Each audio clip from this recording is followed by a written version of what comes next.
Non-fungible idiots, don't you know? Banging our heads to the rhythm of the code.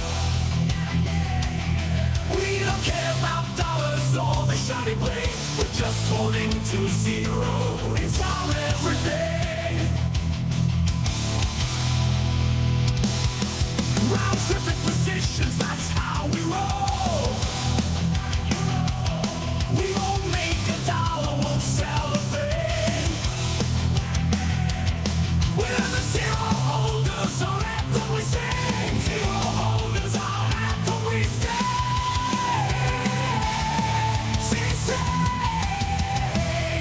Zero holders, we're the kings of the sea. The non-fungible idiots who live in the dream.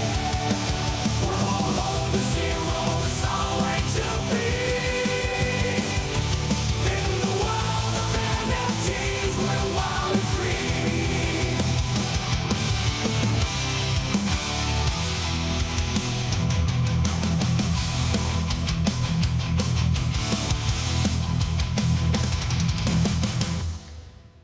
I can't believe it, guys. A full freaking house today. Dude, wasn't expecting it. Joe, Yeah, well, we're Peter, here. freaking Henry. Yeah, it's the whole damn crew. What's up, Oh yeah, guys? my thumb. What's up with your thumb, dude? I sliced it up while I was cooking dinner. Oh my god, dude. I That's feel so sad, bro. we don't abuse our guests here, guys. I promise you. Same hand, What's right? going on? What's going on with people and their broken appendages? Yeah. Maybe I shouldn't have had a beer before starting to cook dinner. Maybe it's a lesson learned. Maybe not. Maybe. Who Maybe. knows? Fair. I feel like I think they're playing the sympathy card here for the audience. I don't think it's real. Prove it. No, don't. Good to see you guys, though. God, where to start again? I wasn't expecting Henry here. Peter? Yeah. I wasn't sure. Sometimes I'm just not sure, but everyone's here. I like to keep you guessing. Yeah, keeps it fun. It's good to see you guys. Holy cow. The whole damn gang is here. Let me run down a list real quick. We got Edge in the house first. Adam is second. Anvil third. I like that whole game. You know, the whole first thing. I like it. It's, I just like it. Whatever. It's good energy. Yeah, dude. I just like it's fucking fun. Lemon's here. Actually, Lemon claims to be first. If you don't read above, which I dig. I like that guy a lot, man. What a cheater. Anyway, guys, it's fucking fantastic to see you. A lot going on, I think. Feels like there's a lot going on. First and foremost, Henry, I don't know if we have you for the whole episode because it's probably like way past midnight where you're at. Yeah. Do you have enough? Do you have enough fire for the wood that your campfire in front of you right now? Because it looks like you're filming in front of a goddamn campfire right now. It's the light of my laptop as my I don't know what to use here. This thing, the broken ass hotel lamp. You know, you can turn the brightness of the laptop down like just a smidge, right? Oh. Like... Dude, That's your by the way, laptop light? yeah, it's not shortly after midnight. It's 4:36 in the morning. Wow. Have you slept today? No, Are you going to sleep? I don't know what I don't know what to do. You I look don't know what to awful. do. Is it jet lag city? It's everything. I was just on a biz dev call for the last hour. I'm supposed to go to the Bitcoin conference in 3 hours. It's mayhem. Yeah. Well, So, when's the last yeah. time you how much sleep have you gotten? I know last we chatted, it was like 6 hours over 3 days you got maybe. Last night I slept, I think, like 3 or 4 hours. So that's that's super helpful. But then I ran it back tonight and I didn't go to bed at all. Jesus. So So yeah, you're just gonna head right into the day, no sleep? That sucks, dude. I don't know what to do because I'm like, if I sleep for a couple hours before the Bitcoin conference, like, am I going to feel worse or better? That's the thing, worse or better. I don't know. I think you'll feel worse.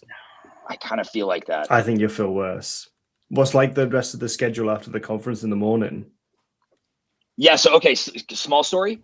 Small. Please. Hey, quick question. Yeah. What's the conference called? I'm tweeting this out. I just want to tag it. Is it Bitcoin Asia? Is that it? Okay. I'm not. Yeah. Maybe look that one up. No, it is called Bitcoin Asia. I just know there's a couple Okay. going on, so I wasn't Just sure Adam. which one this one. This one Yeah, so Joe, no timer, please. This one might take a full 2 minutes. So we were in the lobby earlier doing Promethean decentralized stuff, and there's a lady sitting behind me, like a couple tables back in the hotel lobby, like lots of chairs and stuff, tables. You can get like water. There's a bar there, and she.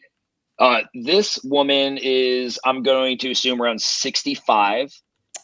Really well dressed. Nice. Really well dressed. And she has a dog to the moon, nice looking bag on the chair across from her. Cool. Somebody points it out, and I can't help myself, right? I'm like, I'm just going to go over and talk to her because that's, so I like to do. So I go over, I was like, hey, can I look at your bag? Like, this is a really cool bag, like dog to the moon. This is awesome. And she's like, oh, please have a seat. So I sit down, she's eating food, and she's like, do you want some of this? Can I get you a drink? I was like, oh, no. I'm sorry for even intruding. I just I see you and I see this bag, and are you at the Bitcoin conference? And she's like, yes. As we're talking, this like line of hotel workers, like high ups at the hotel, are coming over to the table, and they're just like, thank you so much to her. Like, thank you so much. Thank you. What can we get you? I'm like, who is this person? They completely ignored you, I'm assuming. No, then they started doing the same shit to me. They're oh, thank you so much. And I was like, no. I just sat down. But as one of them is talking to her, I talked to one of the other ones. I said, she must be a big deal. And he's like, oh yeah, she's a very big deal. So they leave, and I was like, who are you? And she introduces herself, and she is, her name's Amy, and she is like one of the people that put on the Bitcoin Inc. event, the Bitcoin Asia event. Like really high up in Bitcoin Inc., which is like Bitcoin Magazine. Do you know her last name? I have it in my phone. I'll see if I can look it up here. I'm on mobile right now instead of my laptop because I can't stream on the laptop because the Wi-Fi sucks.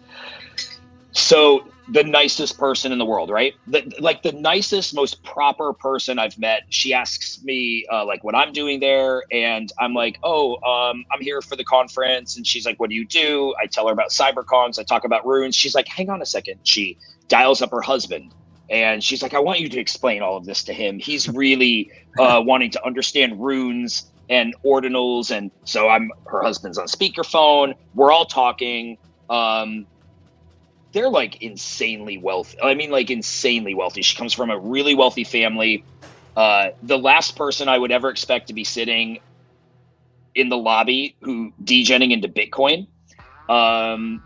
And she said, she asked me about my background. I said I was in the military. She's a humongous Trump fan.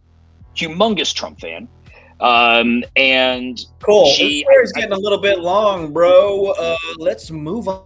All right, keep going.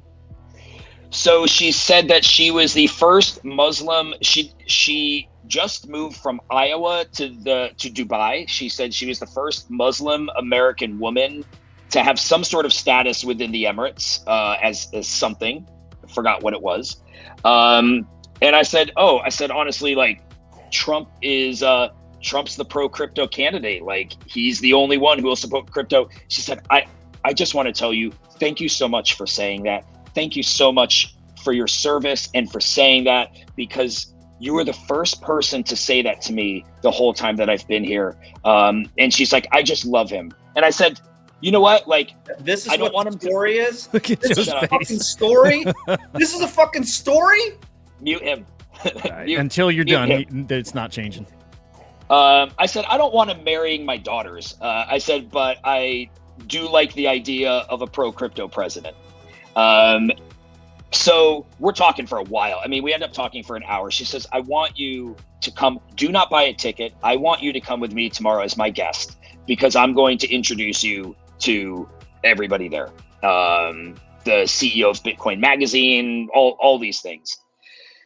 And so I'm like, yeah, of course, man. Of course. Like, this is at 4:00 p.m. This was 12 hours ago. And I'm like, yeah, of course I'm going to do this. And I had no idea that I wouldn't sleep. I'll get And some now sleep I'm- before then.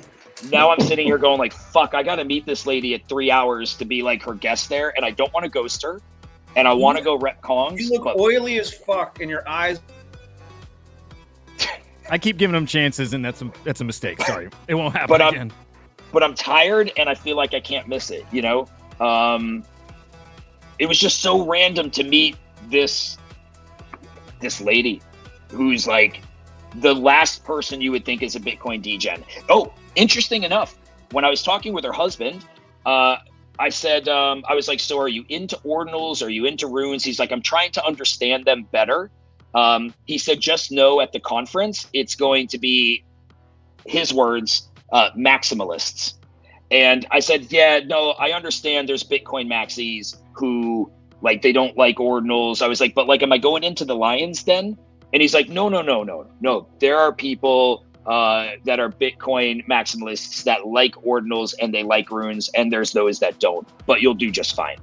And I'm like, okay, I'm gonna go fucking preach the gospel on no sleep, and looking like I'm probably on a coke bender, but fuck it, right? Yeah, I went We to. got coffee in Hong Kong, right? Yeah. Yeah, I went to Chipotle today, and I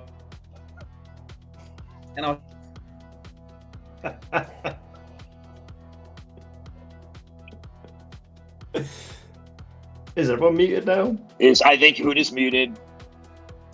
Oh, I'm muted. Holy shit. Joe's not unmuted till Henry says he's done. That's it. I will respectfully allow Joe to respond. Okay. You're up, Joe. How was Chipotle, Joe? Actually, something really interesting happened to me today too. I was at Chipotle, and I got a burrito bowl, extra beans, extra sour cream and guac, and then I went to go take a shit, and the guy next to me was a Biden fan. That's the end of the story. Can you believe it? Amazing, guys. So How weird that. I couldn't How wait to weird. get back to the show here today to tell you all about the shit story, the Biden shit story. Congratulations. How weird that Joe was not able to take a crypto event and a political event and tie it together into one cohesive statement. Like, it just, you get it. This stuff just doesn't click for some people. As if it was completely irrelevant that this like completely proper, I mean, whatever she was wearing was really nice and different. She's gonna look like And she's then being a fucking heroin addict to the whatever guest she's bringing.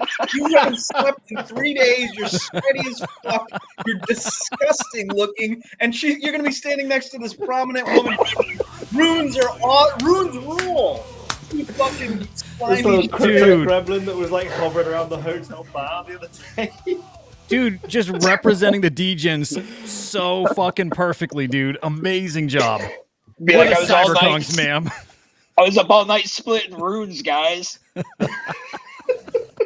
Splitting runes. Jesus. Oh, Trying to be my split rooms on this God. hotel Wi-Fi. Oh man, Dude, that's unbelievable. That's class. All right, so did that That's all class. happen, or is that still happening? He's going. Splitting root. No. I'm like you meeting those people and whatever it is she invited you to. I'm supposed to meet her in the hotel lobby as her guest in 3 hours. Gotcha. Okay, that's coming up. Yeah. Holy shit. Yeah. You get just- nervous so for that it's kind of either- thing, or is it whatever? Not anymore. No. No nerves. More like I don't want. Here's what sucks, and the reason I'm up at 4:45 in the morning, because like I can't allow myself to miss the opportunities to go out and have a conversation about Kongz in some random place. Like I was at the OMB event. They all fucking love Kongz. They're unbelievably Goddamn right. kind to Kongz, thanking us for Prometheans. You guys did shit right. You guys knew how to come in. They're just like, you guys know what you're doing. And I'm like, if it doesn't just feel good to be out there, it's good to show like, hey, and we care about your community too, because we showed up to take part in what you're doing. Getting together as degens. So yeah, I don't get nervous. It just gets to be a lot because it's hard to say no to everything that wants you to come to it. Yeah, I mean, if they're Trump fans, like, there's no reason to be nervous. They fucking don't give a shit about anything, right? I mean, they don't give a fuck. They're just fucking. This guy. shit All right. pants. Go ahead. Sorry. Well, because of you, I think it's going to be a whole Trump episode today. Yeah, I figured. I don't give Like, a fuck. we might as well. Who gives a shit? Man, really cool. Like overall, you like the conference. Do you feel like man? Okay, Did I you know hear when you met. Did you hear us making fun of you yesterday, Henry?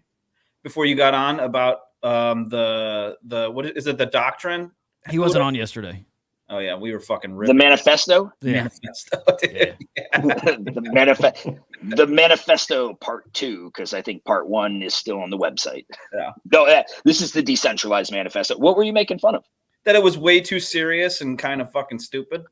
Well, okay, I didn't love it at first because I didn't get the context. Like Tickle helped me with the context of it. Like I thought that was like a rallying thing for the whole space. And he's like, I think this is directed at the Kongz community because they've been getting a lot of FUD in there about like, what are you guys doing with Prometheans? What are you doing with runes? Like the price is down. And he said it was like directed there. And if so, I'm like, yeah, that makes a fuck ton of sense. Oh, it's directed to decentralized.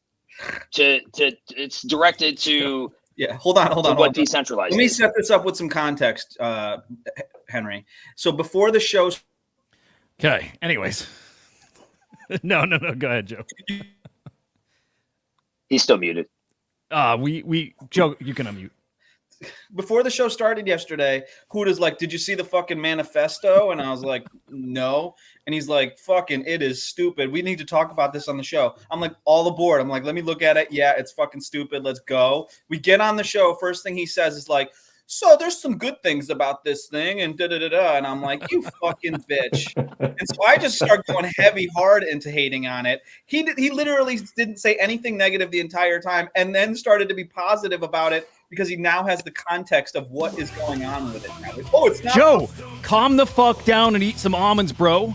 Also, stop Bluer no matter who. Blue is against crypto too. Whatever that means, I fucking love it. It makes sense. What does it mean? Manny? I apologize, Manny. I'm going to go into calm mode. You did tip us. Thank you for the tip. Joe, that $5, get some almonds. Thank you so much, Manny. Cool. The manifesto was like I don't even want to say the mission statement. It's about decentralized. And so, yeah, you could probably make a case like, this is stupid as fuck. It's word salad. Nobody gives a shit. But like any good machine, you've got to have things come out in the right order. We tweeted today. We got shit coming. So there's like an order and process to all things. But yeah, no, if somebody else put this out, if anybody else put this out, I'd probably be like, word. In fact, when Enzo initially was like writing this, my edit to it was decentralized, send it to 0. Oh my God. Dude, that would have been like a masterpiece, dude. Oh my God, love it. Oh, love it so much, except yesterday before the show. No. Fuck this guy.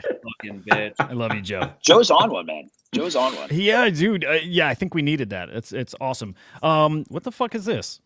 Give the people what they want. Yeah, I liked your retweet of it. So orange plus lightning equals. I mean, so something plus decentralized equals. But I think your tweet. Let me pull that up. Step 1. Decentralized. Step 2, question marks. Step 3, profit. Give the people what they want. What do the people want? Give the people what they want. Mystery. They want mystery. I mean, I think if you hang out in Kongz, you get an idea of what people want, as if the ideas are novel and we don't already know what the people want. But like, there's a plan, and we'll let the plan take its course. In the same way we let the plan of releasing Prometheans take its course, we're going to let the plan of whatever this could mean take its course. So can we jump into what is the super sticker? This is new. This is like totally fucking new. What is the super sticker? I like it. I love it. I'm going on YouTube real quick. I want to see what the fuck a super sticker is. It's we got like a little pear, like shaking its booty. Do you guys see it somewhere? I want to see it. Yeah. It's in the live chat on YouTube. Thank you, Luna. Damn. Thank you, Moon. Thank you, man. Man, we were raking in the money today. Yeah. I'm about to give my 2 weeks notice. What about you guys? I guarantee you we will never see a $25 super chat, by the way. Dude. You're just like never going to happen. Yeah, no one would do that, would they? No. Fuck it, I'm going to do it. Is this it? Wait, here it is. Oh, that's cool. Well, don't let Walshy hear that. Oh my god, what's happening? Dude, we We've got got like an infinite Walsh. mirror happening. BBBKKK will reign supreme. Hey, Manny, cut it out, bruh. Cut it out. VIP. Out of control, Oh, Manny. wait. Is Manny BBKK in Discord? I'm on mobile, so I He- can barely read any of these things. It says BBKK will reign supreme. And my eyes are. Is he the same one that talked about almonds? Yes, he is. Yeah. Oh, Is this a dude. buddy of yours from Kongz? Unless he went by something else before Prometheans, I love this dude. I love this dude. He is witty as fuck. He's an idiot. I'm not gonna lie. He is witty as hell. He drops like snowflake memes. He's just on point. You want to He's got invite him? good You meme want to brain. invite him as your +1 to the fucking the conference too? The Trump rally in Yeah, Hong Kong. no. I would take him if he was here. I'd be like, yeah, bro, you're coming. No, Yeah. he's like, I like him. I think I don't want to dox what he does. I mean, he says it in Kongz, so I don't know. He's like a working dude on the West Coast. I like him. I just like his attitude in Kongz.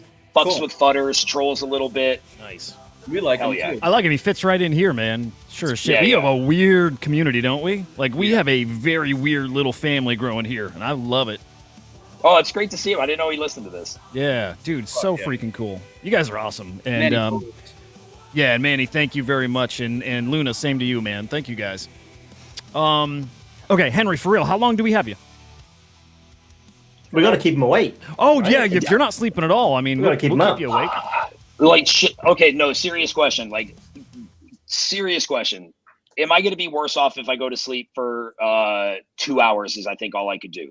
I usually do. feel sick if I go to bed and I only get a couple hours. I wake up feeling like nauseous and shit and foggy. Okay, here's what I'm going to do. I have no pants on again. Okay, I'm going to grab a water. I'm going to pour a coffee. I'm going to turn my camera off so I can stand up. Okay. And then I'm gonna come back. Just stand up. Let's see that dinger. Let's go. Let's No, see I got it. boxers on, but I Let's just see Dude, Yeah, I told professional. Joe, where does this come from? I told you when we first got on behind the scenes, I said you look nice today, and you're like, bro, too much, easy. And No, you're I all wanna asking to see see what- his dong. Yeah, I want to see. I'm saying we got some tips going on. We might as well fucking see Jesus some Christ, boxes. guys! They're not looking for a show from me. Another. Oh my gosh, I is like that the a super British- stickers. Stitch. Is that a pound? Is that a sterling pound? Yeah, I think £1.49. Isn't that worth $300? That? At this point, maybe. Fuck yeah. Get you a sausage roll at Greg's. That good. I'm going to pour a coffee. Then we'll come Do back, it. or I'll come back. Okay. it. Oh my God, what a show this is turning into, and gonna. Beautiful. Yeah, we this- love it. this- Today's gonna suck. Today's I'm going digging to it. suck. No, you know what's Well, funny? this was my initial question, Henry. Was what is the schedule after the conference? Assuming you don't get like sold or kidnapped or whatever by this lady. Yeah, I'm meeting up with Trung, co-founder of Axie Infinity, at noon. So This is yeah, all it's local like time? noon local time. Noon Yeah, local. so Okay, I'll go to okay. the Bitcoin conference. I'll come back and meet up with Trung. And then the Badgers have their event this evening. Sorry, that's the coffee maker. Badgers have their event this evening, so I got to Is it show up for talking that. to you? It sounds like It's a an robot. espresso. Like, coffee. It's a Nespresso. Nespresso. Only the best. Nespresso. I like it actually. Espresso. It's good. I like espresso. So I'll hit up Badgers, and then I have to be back to take a call at midnight. When Oh, are you gonna get midnight. sleep, Okay. I guess? Get So some hold on, sleep. yeah, so I'm trying to find in your You know what's schedule. gonna happen? I'm like moonlighting as your PA right now. What I'm trying to find in your schedule is some little Henry nap time, little sleep time, little blanket over you, and just kind of snuggle 4 down, hours. You need 4 catch hours. some 40 winks, you know? 4 hour. Okay, so I could probably pull that off. Whatever, dude. No, Um, I can't. Even if it's just 4 hours with your eyes closed, even if you don't sleep, just put like some whale song on. who gives a Just shit? do Like, that. it'll be funnier if he doesn't fucking do anything. Like, if he Holy doesn't, shit. it'll be funnier. Fucking Manny. Manny going ham. Manny. Damn it. If you can't, you want me to read that? Can you read it? No, read it. I read it. Or It's fair. super It's a fair chat. point. If Henry stops whining about not getting sleep, so much for military training, bruh. Never would have caught me doing that during watch duty. Fuck yeah, Manny. Tell us that. Hell yeah. It's fair. It's fair. Yeah, it's Bro, fair. out You know of what's gonna control happen? today. You know what's gonna happen is that this lady's gonna be like, dude, I want you to come to this like this fucking like rich people party, where you have to wear those masks on the stick, and then she's gonna ask you to watch her fuck her husband or something like that. That's what I was wondering if this was getting There's gonna to. be some cuckolding or something like that. Yeah, which is fine. Yeah, well, it's gonna be awesome. Would you be down? Yeah, would you do it? Can you give her my wallet address, by the way? Just maybe. Just give her my wallet address. Are you going to I'm show her our sending- show? You should show I'm her sending our her show. husband a Promethean. Hey, Nice. get her on this And show. then I'm going to tell him he better sweep the decentralized floor Man. Yeah. for my Tell- graciousness. For my Yeah, gracious. Dude, people with Look at money this are fancy little different, coffee right? cup he's got as Like well. when you see people like Give me the that pinky. Come on, class. give it to me. Give it to me. Give me that pinky. Show me it. Yeah. Is he doing it? Is you having trouble with your digits there? Dude, I am no, I'm good, bro. You kidding me? I'm on watch right now. Hey, there it is. Hell yeah. Oh, There hey, it but is. like real talk. Rich people, like you're talking. I like when you describe that lady. Like there's rich people, and then there's like like the Nine-figure upper rich people. fucking class, like different kind of like they're different. They're very nice usually, and like but different, right? They got this like fucking aura about them. Yeah. What's it about Yeah. And they're into maths of, fucking wait, Bitcoin. 9 figures? But I'm not gonna lie, something about what Joe said really resonated with me and is also kind of scaring me that I'm gonna Like going look like home? Yeah. the dude who was LARPing in the fucking alleyway as a crypto bro, and I'm gonna show up like I just have been on bath salts for Henry, 3 days. Well, you're gonna Henry. shower first, right? Henry, not to be an asshole. I already showered. Oh and I wow. look like this. Henry, not to be Wow. an asshole, but if you think this lady thinks that you're cool and she wants to hang with you because you're like fun and stuff like that, you got another thing coming. You're about Mute to that guy for a minute. you're Mute about to that guy. see some It's- shit go. It's getting close to a boot here. Jeez. Hey Joe, I just want to let you know that Vivian Tam hit me up on my celly today to see if I wanted to have dinner with her, and I did. Damn. Who the fuck? Yeah, is Vivian fashion icon designer Vivian Tam has the store in the luxury mall under our hotel. Says yeah? her name above it. We're walking through the mall after dinner, and there's her fucking store. Tam? Oh, Did I tell you- hang the fuck on. did I Hang tell the you fuck about the on. guy I took a shit with at Chipotle yet? Yeah. Get him on the show. Get him You up. want to know? You want to know what your guy taking a shit didn't give you though? What's he What? getting? Oh What's man. happening? It's fucking. He doesn't What is even- happening in Hong Kong? This is wild. Yes. Yeah. He didn't. Hell He yeah. didn't Yes. give you a fucking cyber Kongz dress for your lady at home, made by Shit. Is- the one and only Vivian Tam. Wow, dude. Hold on. I was- $500 dress. No, better for real, just like have another- luxury, like fucking high end clothing. You Just better another keep that super handy. chat. You better keep Super that chat handy from for the Manny. party that you're gonna have. Manny, my God, bro.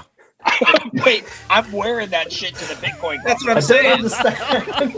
You're gonna see pictures of you on the red carpet wearing that fucking dress, fucking holding that lady's purse later. You fucking cuck. Oh my God, sir. Damn. Damn. Which version of Christmas Carol though? Okay, The hang on. Muppets one, the best one. What's he Hang want? on. What's he need? I'm pulling a little picture up. Hey. Of his Tiny Tim. Tell Tiny Tim won't be coming home this Christmas. Well, I guess it's gonna depend on which one. Hang on. Let us- Tiny Tim, my favorite Tiny Tim is the Muppets one. so maybe this guy, Just a happy chap, yeah. This, or like is it this guy? right Tell me. here? There you are. That's like the ghost of Christmas past. That's Oliver Twist, Joe. Not Oliver Twist.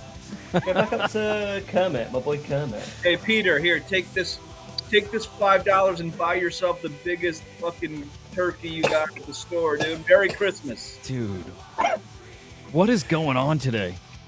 God bless us, everyone. Every last one. What a wow. Well, thank you Oh my again, bro. God. This is fucking sick. Yeah. Manny, what a guy. in the best way. You, You can't know spell what the that man means? Without What's that? man. Manny probably dumped his bags. I was just gonna say, like, I know someone in particular. That's what I assumed. While she was dropping super chats yesterday or the day before, I'm like, oh, while she just had some. While she's been winning, you can tell. He's hitting on blast, right? She dumped his shit, no doubt. Yeah, no doubt. Guy's a G with this stuff. But yeah, it's fun. Like, okay, hey, like, not to make this serious, but like. Yeah. That's how this shit works and why I'm so sure and we're so sure about how like prices are going to go late. Like when people make a lot of money, they give a lot of money away and they spend it like all that shit, right? It's kind of the ordinal thesis here. It's why the ordinal shit's going to cook. Bitcoin all-time high is going to make it very it's going to make everybody very friendly over there. I'm here for it. All-time high. All-time high was a lovely time. That was what, like 3 weeks ago, 4 weeks ago? Maybe? That wasn't that long ago. Yeah, it's so fucking close. Man, I'm trying to find on her site. She's got the Kongz stuff up here. Google Cyber Kongz Vivian Tam. There you go. Yeah, but I believe that they're sold out because she says this was like the sort of like the. And you know what's so cool about it? This is all women's wear. Yeah, it's all 404s. Yeah, they're gone. Yeah, like she cool. sold out $500 dresses with Kongz on them to. An entire female I don't see, bro, I'm fucked. I can't finish sentences. I don't even know what you're saying anymore, dude. I don't either. Oh, do you want insights from real China experts? Dude, wait, what, Peter? Holy shit, man. It's like the email thing that came out when I'm like, do you want to sign up? And it's like, I hate those things. Henry's saying I dump my bags. Yeah. Must be related to Nah, Manny's never dumping, bro. That was a joke, bro. You should have known that. Should have known that, Manny. But thank you, Manny. Thank you. I think Manny went over $25, bro. Yeah. I think he's well over. He's in the Hall of Fame now, dude. He's in the fucking idiot. All-time high. Just hit on the fucking show. We just hit it all-time high? Wow. Yep, absolutely. Absolutely. Speaking of which, I sent this earlier. I'm keeping this on screen. Well, I don't want to cover Peter's face. Hang on. Cover that. Tiny motherfucker. I sent this, guys. Like yesterday during the show, we were talking about low views and like we were just mentioning it. I saw an Alex Becker tweet this morning saying YouTube views at bear market lows, while Bitcoin's priced at 61K. Like, just think about how fucking crazy it's gonna get. Like, just think about how crazy. Like, everybody's disengaged, and Bitcoin's at 60K. It's gonna get wild right now. Can we look at what Bitcoin's at? Almost 63. There you go, baby. Man. There we go. I think we're on our way. It feels like we're on our way. I wonder too. Do you think the Trump shit yesterday has anything to do with it? Oh yeah, 100%. Everything to do with it. Hey, there was some SEC stuff as well yesterday, right? Was there? Well, yeah. Okay, hang on, Henry. Like, I'm glad you're here because like big shit yesterday, right? And I'm assuming you're kind of following along, or no? Yeah. So you're talking about the House passing and the Biden administration saying we don't even give a fuck if the Senate passes it. We're vetoing it anyway. Exactly. Why? Because we're a bunch of bitches. Pieces of shit. Bunch of fucking bitches. Pieces of shit. Like, honestly, evil fuckers. This is what's interesting to me, man. Hold on, guys. They're pretty cool. No, they're pieces of shit. Okay, hang on. Let me fix that. Come on, man. You're muting me, god damn it. Just don't be an asshole. I was joking, and I was saying that's fucking bullshit. Okay, well then there you go. It is bullshit. Like, they're bad people. Like, too far into American politics, because I understand it. I don't want to like bog down the rest of the show with it. But can you give me like a quick 101 of why the Democrats don't like crypto? No. I think it's as simple as, and it's not just them, but I think it's as simple as they're very, very corrupt. And I think the Republicans are pro-crypto because it's a way it's something they can maybe have a leg up on them on. Like, it's it's just a game. Yeah, I mean, Peter. Yeah. Hold on.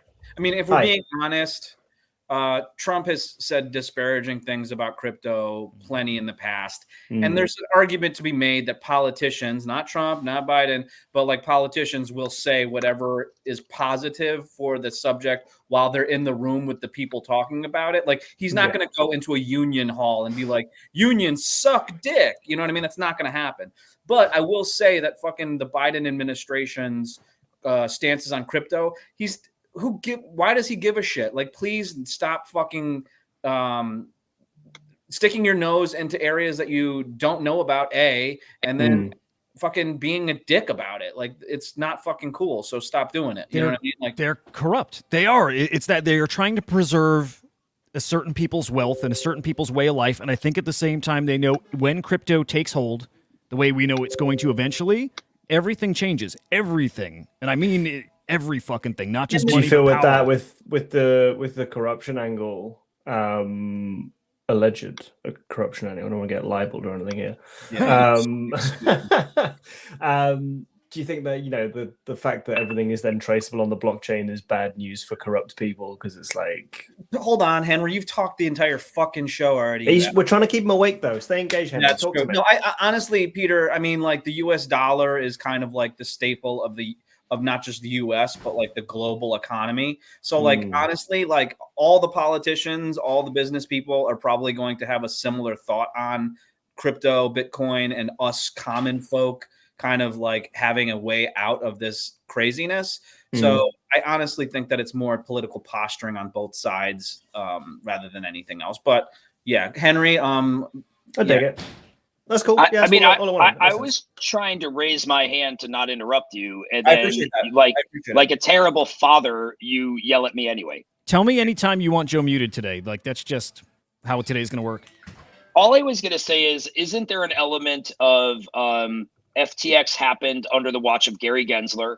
It was the largest financial mess in history, and so like now they've gone, since they were the party in power. Like now they're like, okay, we're stomping this shit out because that made us look really bad, and so they're just going completely the other way with it. I mean, I think there's an element of FTX that plays into all of it. They were already so anti-crypto, weren't they already before that?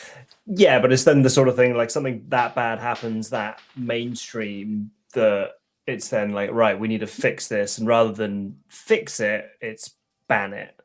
It happened on their watch. Gensler was meeting with SBF, and this is crazy. You can finish your thought.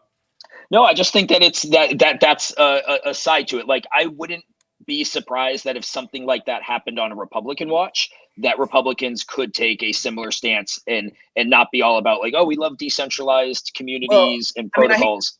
So a couple things is that, like, you can make an argument that it did happen on the Republican watch, because didn't all of this happen primarily earlier and then it just came to a head at this time during the Biden administration?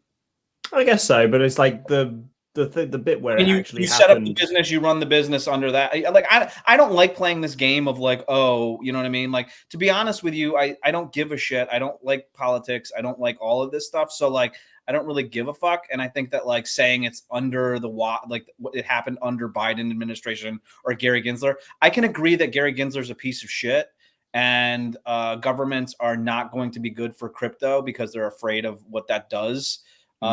So that's just my opinion on it. But like, I know that you're kind of like a news hound. So no, I was just trying to maybe give the slightest teensiest. I mean, like, you could barely fit it between my fingernails of empathy for the snowflakes. But I recognize, like, if I was trying to call fair balls and strikes, yes, things in FTX happened before Biden took office. But like, in this crazy political environment, it's you touched it last, it's your trash.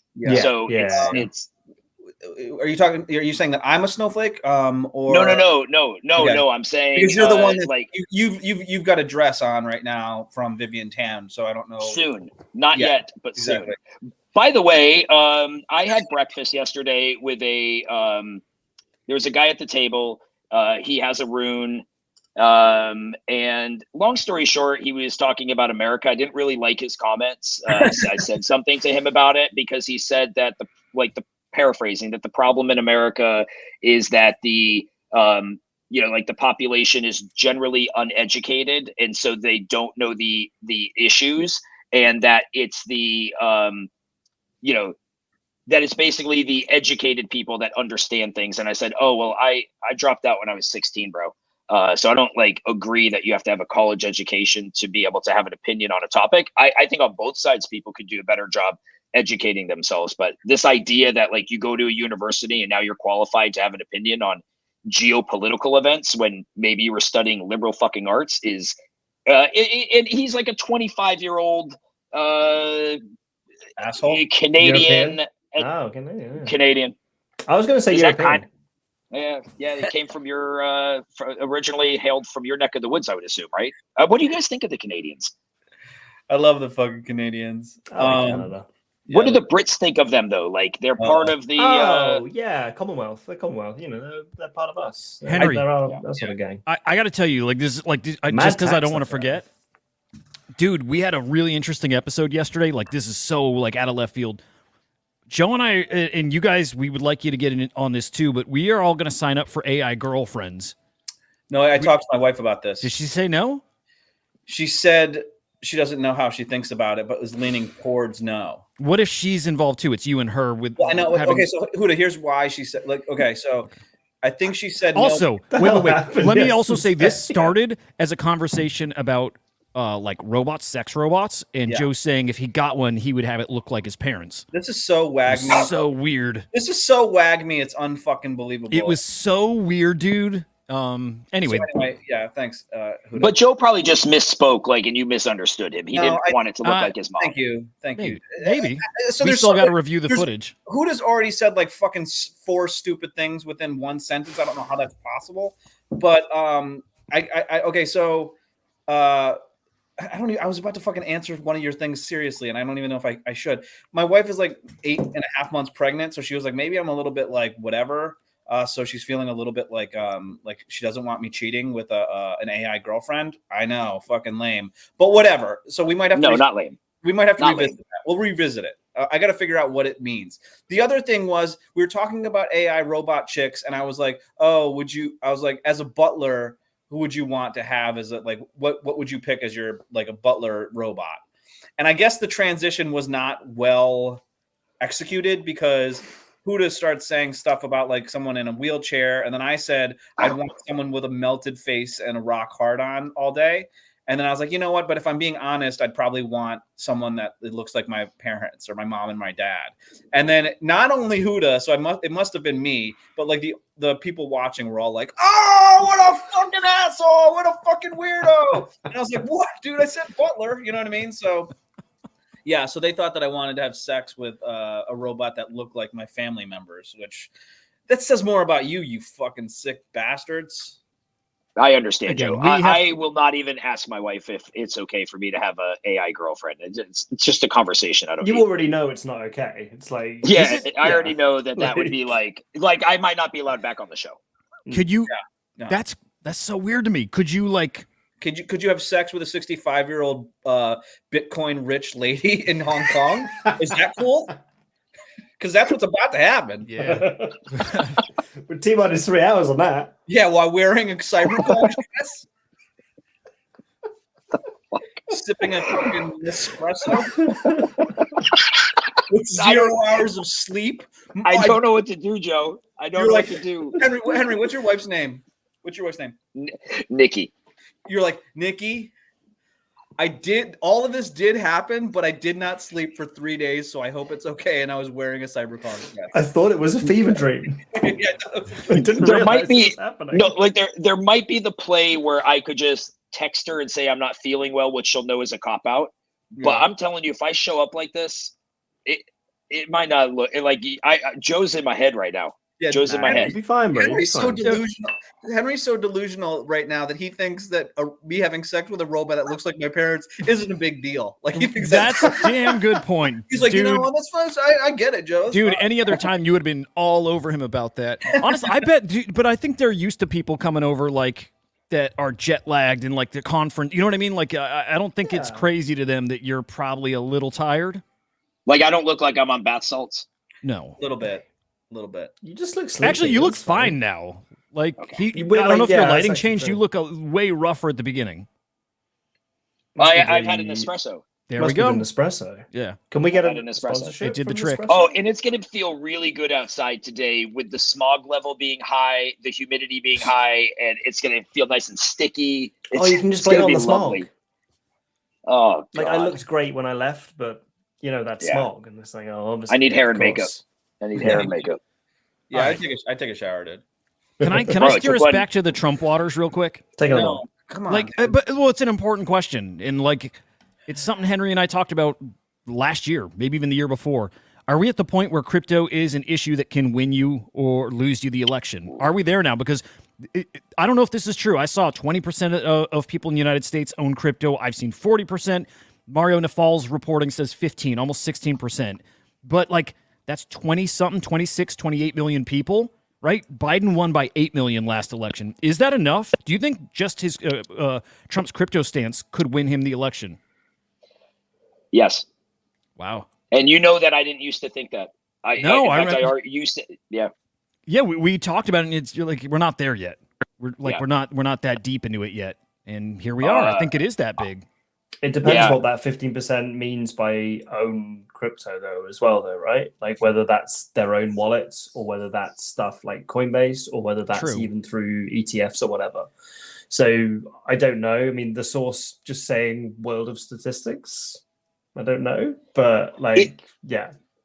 Is there an element to what's happening with Biden in office, and let's just say what you see happening with the Trump trials, whether it should be happening, shouldn't be happening, whatever your opinion is, but just seeing what could be considered just like could be getting in people's heads, like it does kind of seem like there's an overreach on all angles. It's like, let's get him for this nitpicky thing. Let's get him for this nitpicky thing. Now let's go after this business for some nitpicky shit. And then this business for some nitpicky shit. And I wonder if people start to be like, yeah, something just, I don't like it. Something weird is going on. Like, he's legitimately a criminal. Like, I think Trump is legitimately a criminal, that he runs like a criminal enterprise. And I think so do all these other guys, and they've never been gone after in this way. What crime do you think he committed? I'm not arguing. I'm just asking. No. Trump, I think all kinds of fraudulent business stuff. I white believe, collar, I believe just like that white collar shit. Yeah, because he's that kind of guy. Like like of course, and he even says like he admits to it's not a crime, but using like kind of tax loopholes and stuff, right? Which is fine. I am not shocked at all to hear that he, behind the scenes is doing other shady stuff too, like valuations or whatever. But did he get found guilty for sexual assault? No, He did not. No, I don't think so. it wasn't sexual assault. It was defamation. Oh, definitely. Now in that he was accused of sexual assault, but he wasn't charged with a crime of sexual assault. So defamation, and he was found guilty of that. He was So found. you have an ally here. So yeah, I mean, he broke the law, sure. And the classified docs thing is like weird too. Like weird as in like he absolutely kept him and shouldn't have, and I think what he did was probably more egregious than Biden, but at the same time, Biden... We've gone from... It's so fucking annoying talking about politics. I mean, we've gone from... Joe, you can step out. I was trying to, dude. I was trying to, bro. I was like, whatever. But like, we went from politicians being disqualified for yelling in a weird way. Like, remember when fucking Dean was like, remember that shit? And they were like, no, you can't yell weird. There's no yelling weird for presidents. Now we're like fucking people talking about pussies and like fucking... It's a shit show. It's all fake and phony. All of it. It's so dumb. All of it. I'll check out. I've said it before, because again, I'm on the outside of all this, although it will probably directly affect my precious bags. These are the two best candidates you've got. It's crazy, isn't it, dude? America, this is the best you got. It's that rigged where obviously nobody believes that. Nobody. Well, you know what? No, I take that back. The scariest part of it all is that there is an army of Trump people who are absolute fucking lunatics, like religious lunatics who are ready to lay down their life. And I know that exists on the other side too, but not like it exists on Trump's side. Like Trump's got something really scary like under the surface. He does. Man, it's easy to find your way in some of these Telegram groups where they share like all kinds of crazy shit. There's some crazy shit these people believe in. I remember you telling me about that, and I joined one. And I mean, these people way after the election still were like, no. He's running the presidency, or Joe Biden is running the presidency from 3 blocks away from the White House. And I mean, it's lunacy what some people believe. they're still the same stuff. They still think Trump is actually in control and secretly running the government. The army is doing all this to protect. Like, it's crazy. And like tens of thousands of people that are in these groups that believe him. There's multiple of them, right? And it only takes a couple people to really like get something scary going. Like, America was a lot more fun when all those nutcases just believed in aliens and stuff. Like Yo. when the X-Files was big, like that was like a cooler time, like a more fun time. I saw a guy in the street today, closed fist punch a lady in her face. wow. I mean, like Jesus. full on. She took it, and Why? there was a skirmish of like 5 guys beating up a guy that was on the ground, like just kind of like a gang beat up. And as they were leaving and walking like away from the dude they just beat up, this one guy just clocks this lady. He just clocks her. She doesn't even see it coming. Sucker punch. Jesus. And like part of me was like, oh fuck, like that's fucked. Like, got to do something. And then like the smart part of me was like, it's not my country. I don't know the rules here, you know. So I carry a gun back home, but just gonna keep walking in this direction. So I did. I was not the savior. I wasn't her hero today. Oof. Welcome back, Joe. I Why is saw Joe muted? he muted himself. I think he's upset with us. No, he's got to come back. We're off the politics, Joe. No, Yeah. I just didn't have anything to add. I'm fine with it. Oh, okay. What do we got? You don't Where seem we at? fine. I don't seem fine. I don't know. Maybe I'm misreading. I'm really tired. God damn Now we're it. back on Trump. God damn it. No, we'll get off. We're done. We're done with Trump. Are we done? Yeah, we are. But those Jewish space lasers, that's a thing. That's a thing too, dude. Again, a lot of crazy people out there, and the crazy people are on both sides, all sides. Like, there's just a lot of like people are fucked in the head these days, like Yeah. more than usual. It's an interesting time, man. I feel like after this show, Joe, we're going to hear about it from Joe. I don't Yeah. mean the politics. I mean, listen, the you politics, know how I though. feel. Do I want to hear fucking politics from 4 idiots that are not experts in politics at all? Like, no. I don't even live in America. Yeah, What do I care? Why am I getting involved? Do I want to make fun of Henry for having sex with a lady that's like 65 years old? Yes, I do. Hell yeah. But I can't wait for the debrief on that. That's gonna be amazing tomorrow. Yeah, when Henry, I when haven't slept again. when do you fly home? When do you fly back? Speaking of America, when do you fly home to America? Yeah, literally, I'm going to go to the Taproot Wizards event Saturday night with my luggage, and I will leave from there to catch my flight that leaves at 1 or so in the morning. Do you sleep on planes? Are you a plane sleeper? Yeah, I could in the right environment, not when the dude in back of me is snoring like sounding like he's choking on his own vomit the whole flight, and the lady next to me doesn't have. Manny's back. Manny's back. What is Manny's job? Manny, you're fucking awesome, dude. Thank you so much, Yeah. bro. Beautiful. No, Manny's a lifesaver in real life. Oh, so okay. He's a Like he's a- EMS or something. yeah, he's in the medical field, Cool shit.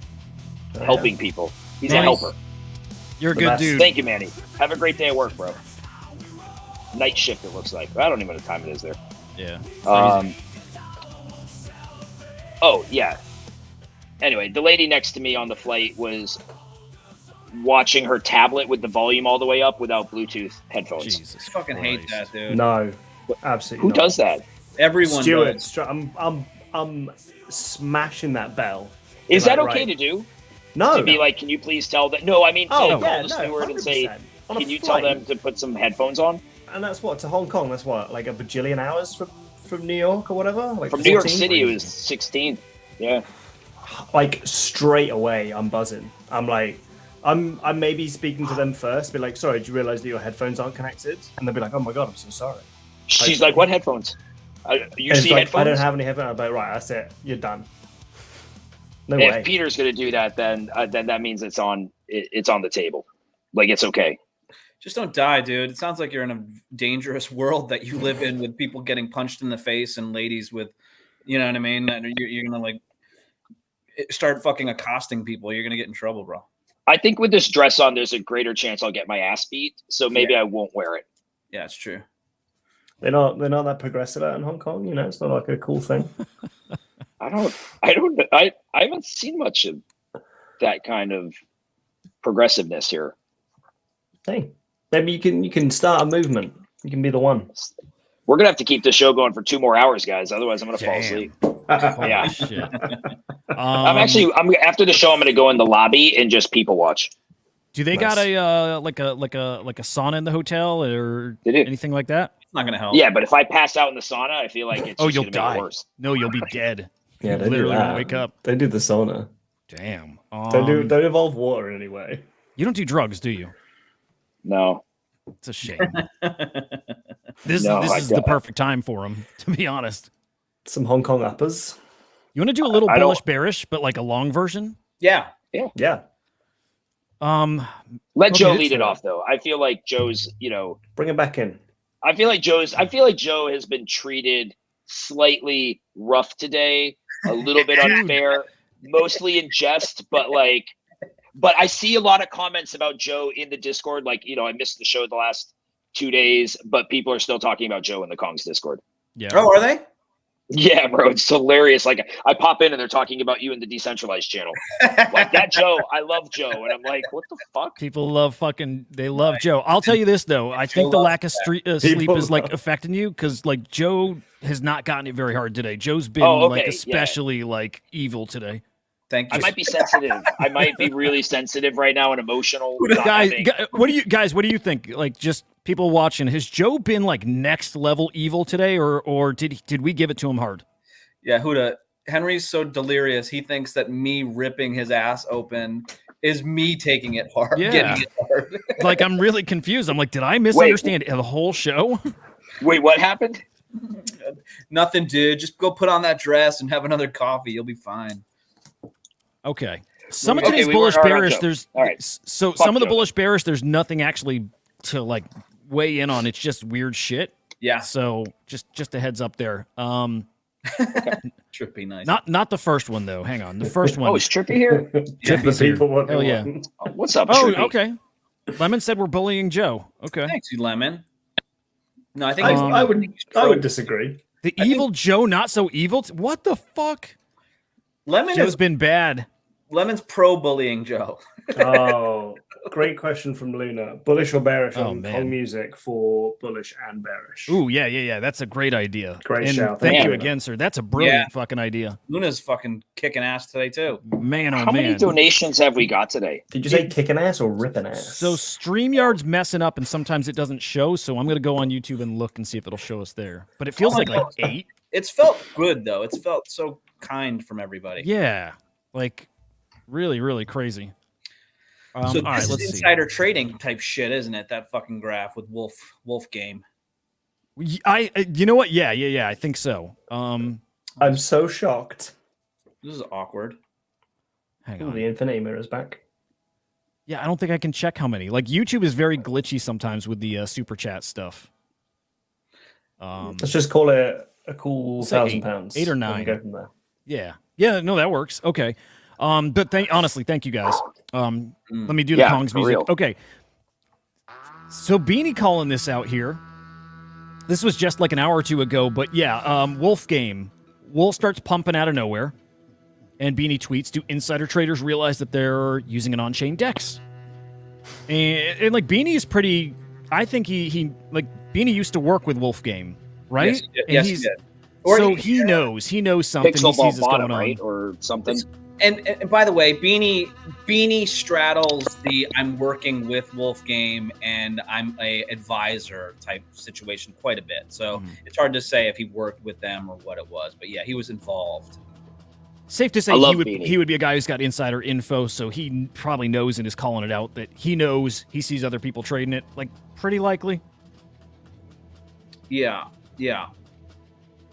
Are we bullish, bearish on Insider trading. insider trading? If we were part of insider trading, I'm bullish. That'd be awesome. Since we're not on the inside of it, I'm bearish. Okay. Spot on. Yeah, I'm bullish. But it on happens all the time, right? No. It happened with the Moonbirds buyout. every from Yuga and Yuga stuff. Labs everything. it's exactly what happens. No, I'm bearish. I think it sucks, the insider trading shit. Henry. Yeah, bearish. Bearish. Fucking bearish. All right. This will be a bullish bearish on our brain, but the only problem is this video is really long. So maybe I can skip around to it. Okay. Get a little echo. I'm going to do that echoey thing for a minute, but just so you guys get the gist here. I'll set it up, okay? It's like an experiment I kind of want to do with the kids at home. But you can trick your brain into thinking a fake hand, like it's not your hand, but a fake hand can feel pain, like can feel the sensation of touch. In the end, the guy ends up bashing the hand with a hammer, and it's like the guy feels it. It's weird. Arm. Now I'm doing that because your eyes talk to your brain, and your eyes tell you this is what's classroom rulers. So we're gonna train the sensations. You feel the rulers touching your hands because it's now becoming one with your mind. So I'll set this up. He does he touches both at the same time, but where the guy can't see that he's touching his real hand.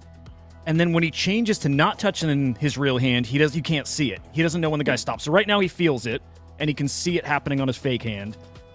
Okay? He then switches to only doing it on the fake hand. The guy doesn't know that he's not doing it, and he can feel it the whole time. Ring finger. Oh my goodness. And he sounds like Peter. And now you're gonna Oh my feel it. goodness. You feel that? Yeah. And his fingers flinch with it too. It's Whoa. okay. We'll get to the point. Oh. Now, check this out. We're gonna do a little test. Now, again, this is all in your mind. I'm retraining your brain to feel sensation. Considered pain right arm, but your brain really believes that this is in fact your right hand. Oh, right? this is making me nervous. All right, here we go. Okay. I'll start lightly. Feel that on the thumb. Whoa, yeah. Oh. Whoa. I'm totally feeling it in this hand. It feels Put a knife through it. Well, that's why by the end, okay, it's fucking hammer time. We'll start lightly again. Okay. You ready? Yeah. Here we go. Very lightly. Here we go. Oh, it's so weird. Oh. And oh, the infamous thumb when you're hammering. Oof. Missed the nail. Oh, you know, it feels like an electric shock. It's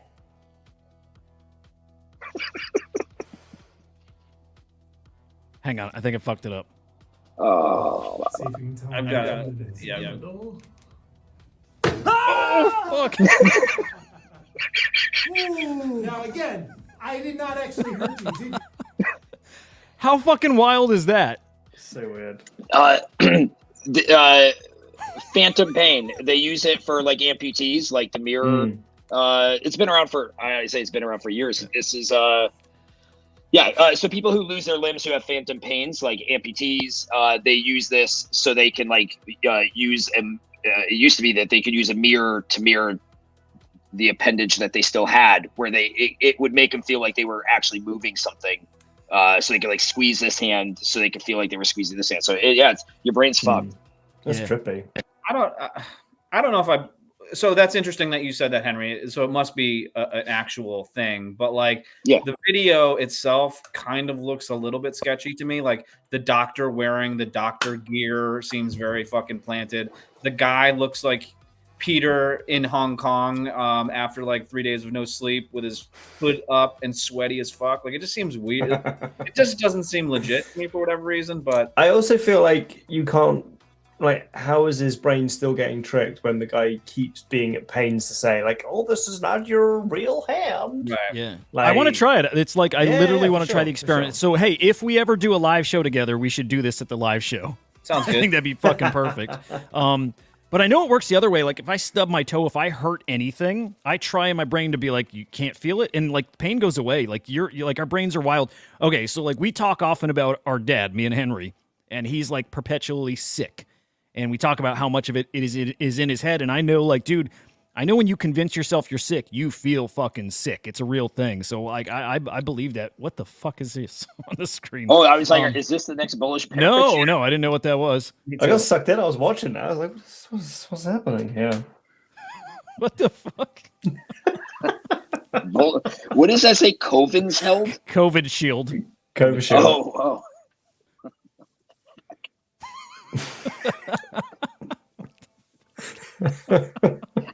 Okay.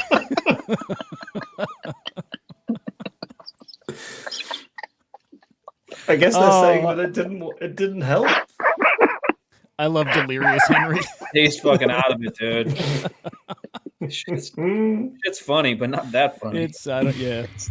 It's not funny at all, but it's kind of funny. Okay. All right, this one not fun. Okay, are we? Whatever. We'll just move on. I'm bullish on that ad. On Okay, that meme it or was whatever pretty was. great. Very Great. Very This it's a minute-long clip. I don't know if you guys want to hear it or not, but a great explanation on Bitcoin and why, man, it's like a different kind of investment that we've maybe never seen before. Have you seen this clip, guys? This guy has a fake name. Lawrence Leopard? Is that a V Is friend? that his name? Did you say he's a V friend? Is that a V friend? Lawrence Leopard. Yeah, that is a crazy ass name. It'd be a good name for one. That's fucking hilarious, dude. Nice one. Oh my god! All right, let's check it out. It's short enough. As Bitcoin goes, the issuance schedule is set. I'll say about one other thing I will say about Bitcoin that I think people don't understand, and this is part of the innovation that's really important. Think about Bitcoin's a commodity, right? The SEC said it's a commodity. It is a commodity. One coin's the same as the next. Okay, fine. Every commodity in the world, if you increase its price, the supply goes up. If gold went to 10,000 tomorrow, we'd mine more gold. If corn went up, if oil went to $300 a barrel, we'd drill for more oil. You would get more, higher price, you would get more. No matter where the price of Bitcoin goes, the issuance schedule is set. There's not going to be any more. It comes out, every block is, 6.25 coins right now, soon to be half of that. So, that's unique. And I, as a result of that, the world has never seen anything that really kind of looks like this, which is why, Ronnie Stofferly had a great chart on it. Showed, Bitcoin from inception has grown at 145% compound annually, and it's got a lower Sharpe ratio than any other asset. This is an amazing beast. It really is. And so I, look, but it's volatile, and to some it's scary, and I get all of that. But, I've long contended that anybody who has zero of this is really, really missing the most asymmetric bet that I've ever seen in 40 plus years of trying to make asymmetric bets. Right. So I fucking love how he ended that. To this, again, nothing profound here, but I said, man, if you can't mine Bitcoin these days. You can't. But you can look at ordinals and runes as a way to mine Bitcoin, to actually make Bitcoin. And if you're not taking the opportunity to do that and get in on this cycle with an asset that he's talking about the way he's talking about, don't miss this opportunity. Really, I don't know, financial advice. Don't miss this fucking opportunity, guys. Stack Bitcoin, isn't it? Stack Bitcoin any way you can, man.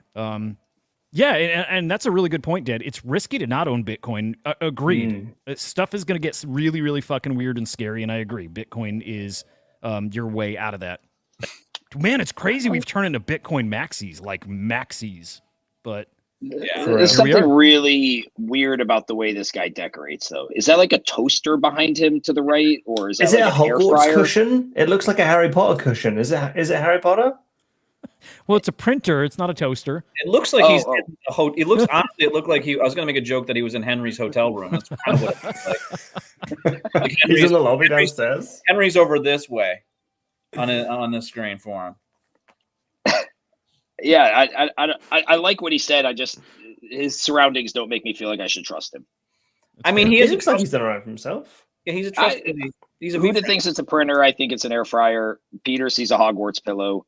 I see. I think it's a Hogwarts pillow. Where is he? The Hamptons? Is that a fancy Why does he place? have plantation shutters on those windows? What's he really doing in that room?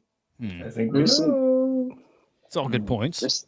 Yeah, but he said nice things about our bags, guys. That's So he true. must Bullish. be good. Bullish. on the. Oh, for sure. On the guy. I think he makes a really good point of anything. If the price goes up, you then go and try and get more of it. But his point is that you can't get more of Bitcoin because the schedule's already set of how you get it and all that sort of stuff. It's like if a gold mine put out a scheduled amount of gold at a scheduled point, or you had to do a certain amount of thing to do that. It's like if Bitcoin was gold, you'd want more of it, but you can't. It's like, Oh, that's that's a good what he's point. saying, right? Yeah, I'm gonna go bullish on the Bitcoin part, but I'm gonna go bearish on like the 5 kids that he probably kidnapped in the other one. That he used to make his couch. Yeah, Like He's a children's total skin fucking- couch. they should have called him Chester the Molester, not fucking Larry Legend. Lawrence Not Larry Lambert. Lefford. You should leave him there in that 3/4 screen from now on to make it look like he's a guest on the program. Oh, I that'd love be that. awesome. I love that. Ooh, I wonder if there's a way to do that. Like Adam as a All right, hang on. That's a great person in the idea. corner. That's a great fucking idea. I'm gonna keep this. Too All long, right, dude. I love it. All right, the Merlin L2 on Bitcoin. Hey man, I keep hearing more and more from like Udi and Eric talking about how L2s on Bitcoin suck. They're garbage, dude. And OPCat does fix this. So all these assets, Node Monkeys, Puppets, some Quantum Cats, all these assets that have been locked in Merlin chain, there was supposed to be this big unlock and huge supply was going to hit and, prices would go down, which is happening. But tons of these fucking assets are still stuck over there. Like people can't get their assets out of this, proving that the Bitcoin L2s suck. So bullish, bearish on, man, just keep this shit on mainnet. Don't fuck with these L2s on Bitcoin yet. Yeah. Bearish. Is this more like staking nonsense? It is. It Stake is. rewards and blah blah blah. Like, Yeah. hey, it bearish sucks. Are we going to talk about Blast at all today with that jackpot and everyone getting pissed on it? We can do that in bullish, bearish. Yeah, bearish, and I want to add that Merlin did a yacht party today, and a couple Kongs were going to it. They got on the ship and they found out that there was 30 shills, 5-hour yacht party, 30 shill sessions of people lined up to shill you for their yacht party. Wow. So they got off and they left. Oof. Wow. Can you imagine that? Oof. Was it an crazy. actual yacht this time?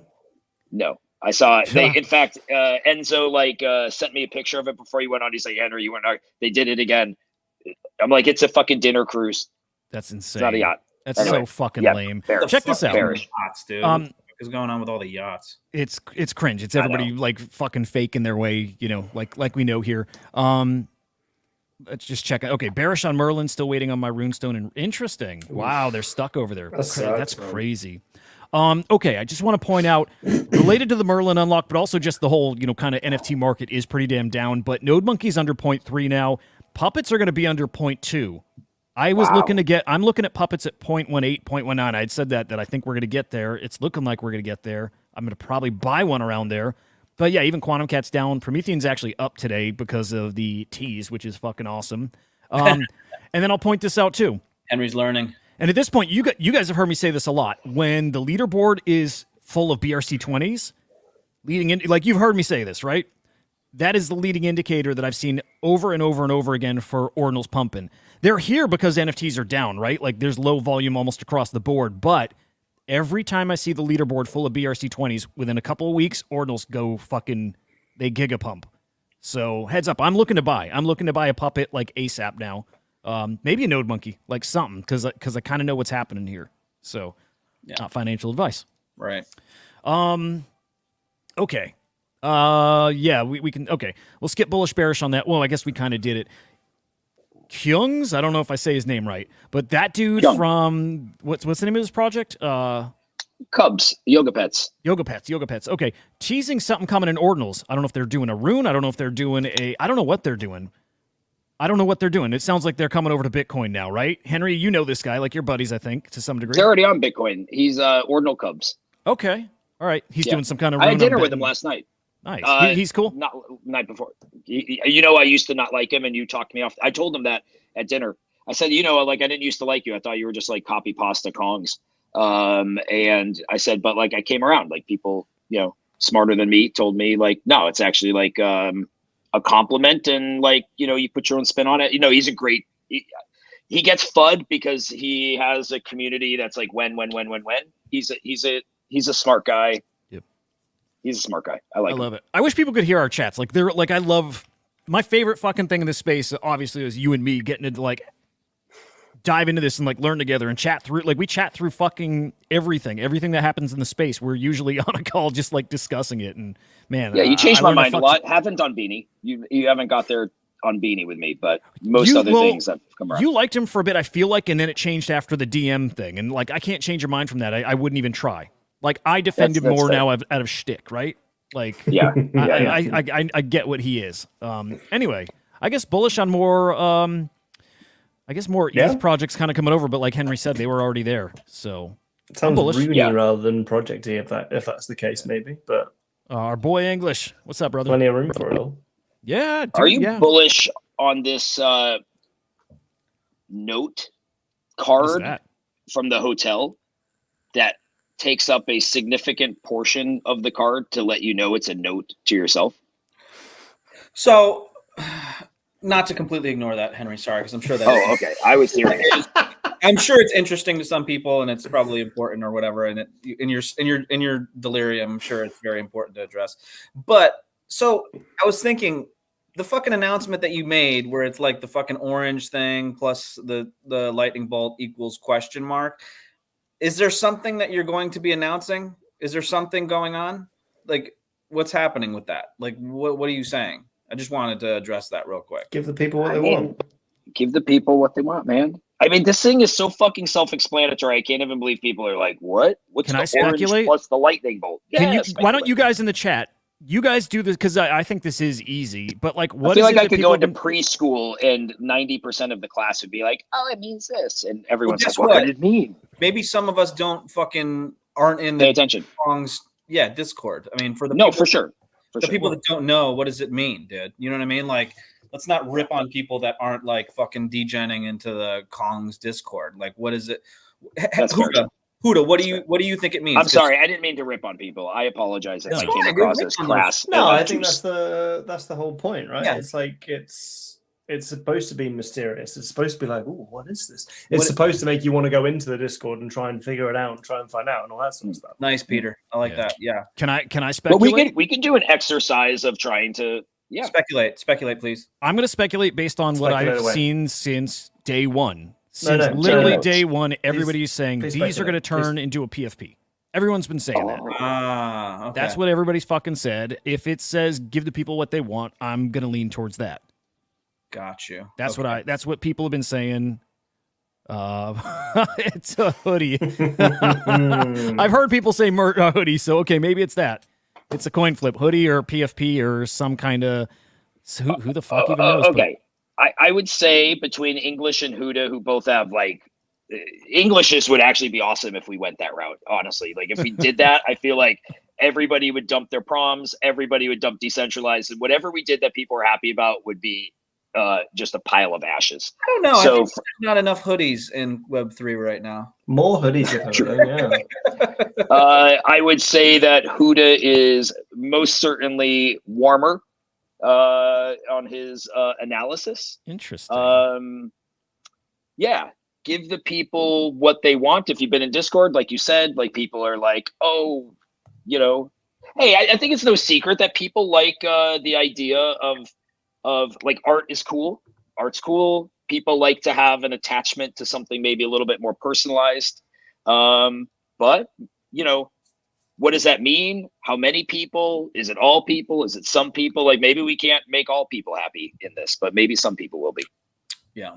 Gotcha. Okay. Thank you for that. I wanted to address that because I just don't like it hanging out there because I am not one of those people that are like, oh, duh, obviously that's fucking this. Like, I don't know. I just would figure I want to hear the or whatever, what that could be or whatever. I was like, oh, are we going on Binance? Like, what's happening here? You know what I mean? Like, I'm fucking. Ooh, that's a really good one. Okay, maybe it's Rune related. Like maybe it's the Binance listing. That would be fucking huge. I mean, let me ask you this: if it was Rune related, and it certainly could be, like I look at like to me, I don't even know what this means, so I'm speculating too. The lightning bolt, I assume, is decentralized, right? Because that's the icon for it. Yeah. And so like my assumption would be on a central exchange that like it would just be a lightning bolt, right? I don't know what the orange fucking thing would have to do with that.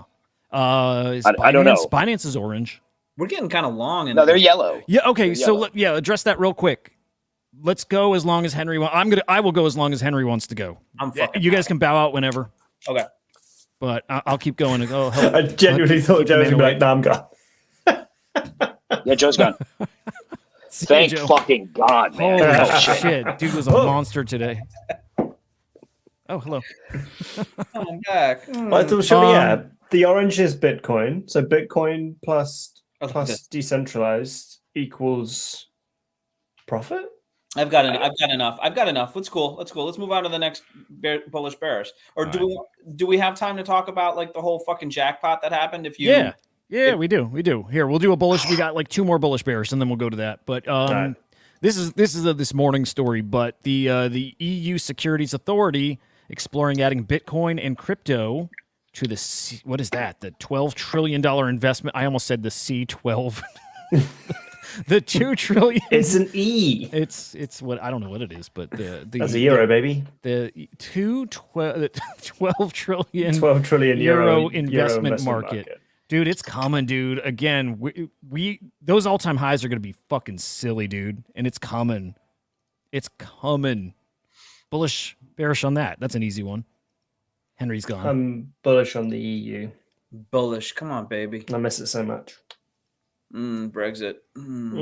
I'm super bullish on any country, including North Korea, wanting to use cryptocurrency. Hell yeah. El Salvador. The goats. Okay, I think I'll keep the rest of the bullish bearish for tomorrow. So, yeah, whatever. I just bullish got funny videos. Bullish. So yeah, let's do the jackpot thing. Let's do the fucking blast jackpot, which really interesting, right? So setting it up, guys. And again, this was a hot story this morning, or really last night, I think. But the Pac Moon token, Pac, hit the jackpot now for the second time. As in, if you are holding that token, and this is a blast token, oh yeah, you just got another gold payday. Oh yeah. So this thing's rigged, but also they never said it was going to be like a fair kind of like jackpot thing. It's not just like pull it and it's all up to chance per se. It feels like they're picking their winners and rewarding like the really hyped things right now, like Fantasy Top won once, Pac won twice now. Here's what I think. I think they have this algorithm that weighs things different ways, right? They do. So there is some chance here too, but yeah, it's people are starting to not want to farm protocols anymore and want to just like collect the NFTs, collect the tokens, and put those up for your jackpot. Yeah. So blast points were getting accumulated for 2 ways, really. It's whether you like kind of bridged and staked and kept your ETH or whatever you wanted to keep in on there, and you would accumulate points, or you could, and then they started to do dApps where you would interact with different dApps and kind of accumulate points or gold bars or whatever from that. And so I think a lot of people, and that's where a lot of the scams happened, where you would kind of go onto these dApps and someone would get, scammed for their, whatever it is, and it would suck. So speaking of which, there was just another one today. Yes, there was. Of course. But Pac Moon. So Pac Moon also is quote unquote the community currency for Blast. And so Pac Moon was another token that was airdropped to people. And if you basically staked, I don't know if it's staked, but you stake it on Wasabi, then you basically ended up winning the jackpot. So that's what happened with the jackpot. So I ended up actually winning that jackpot, which was a nice little surprise. But what was your payday, bro?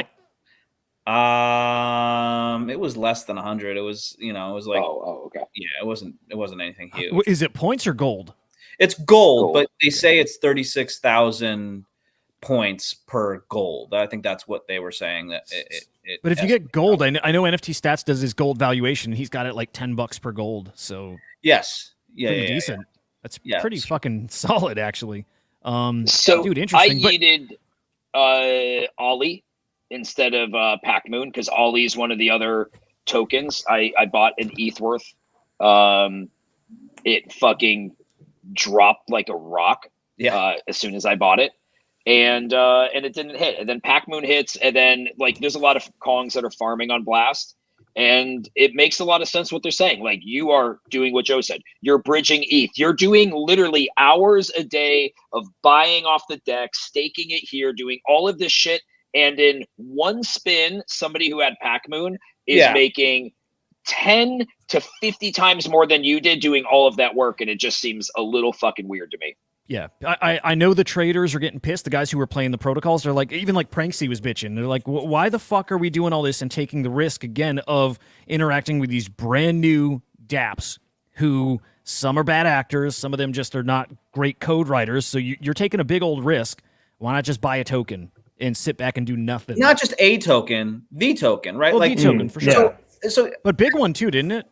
What's that? Didn't the big token win as well? Like the actual token called Big? I think that was one of the first winners. So it's like, so the dApps are like, the dApps are and the points when it comes to the dApp are incentive to explore, you know, the Blast ecosystem, I guess you could say. But like, if Pac Moon is the actual currency for it, and you're holding that and all that, so like the dApps are not going to get the king's, you know, ransom of gold. I think that they're going to get incentivized with certain allotments of gold that people can win from those. And people were grinding it out. And I get it. It sucks because like you're grinding out. And then if you just, like people did, got a free airdrop of around 4,000 to 5,000 and then did what they said, which was, hey, go on Wasabi and stake it and just keep it in there and you'll earn something from it.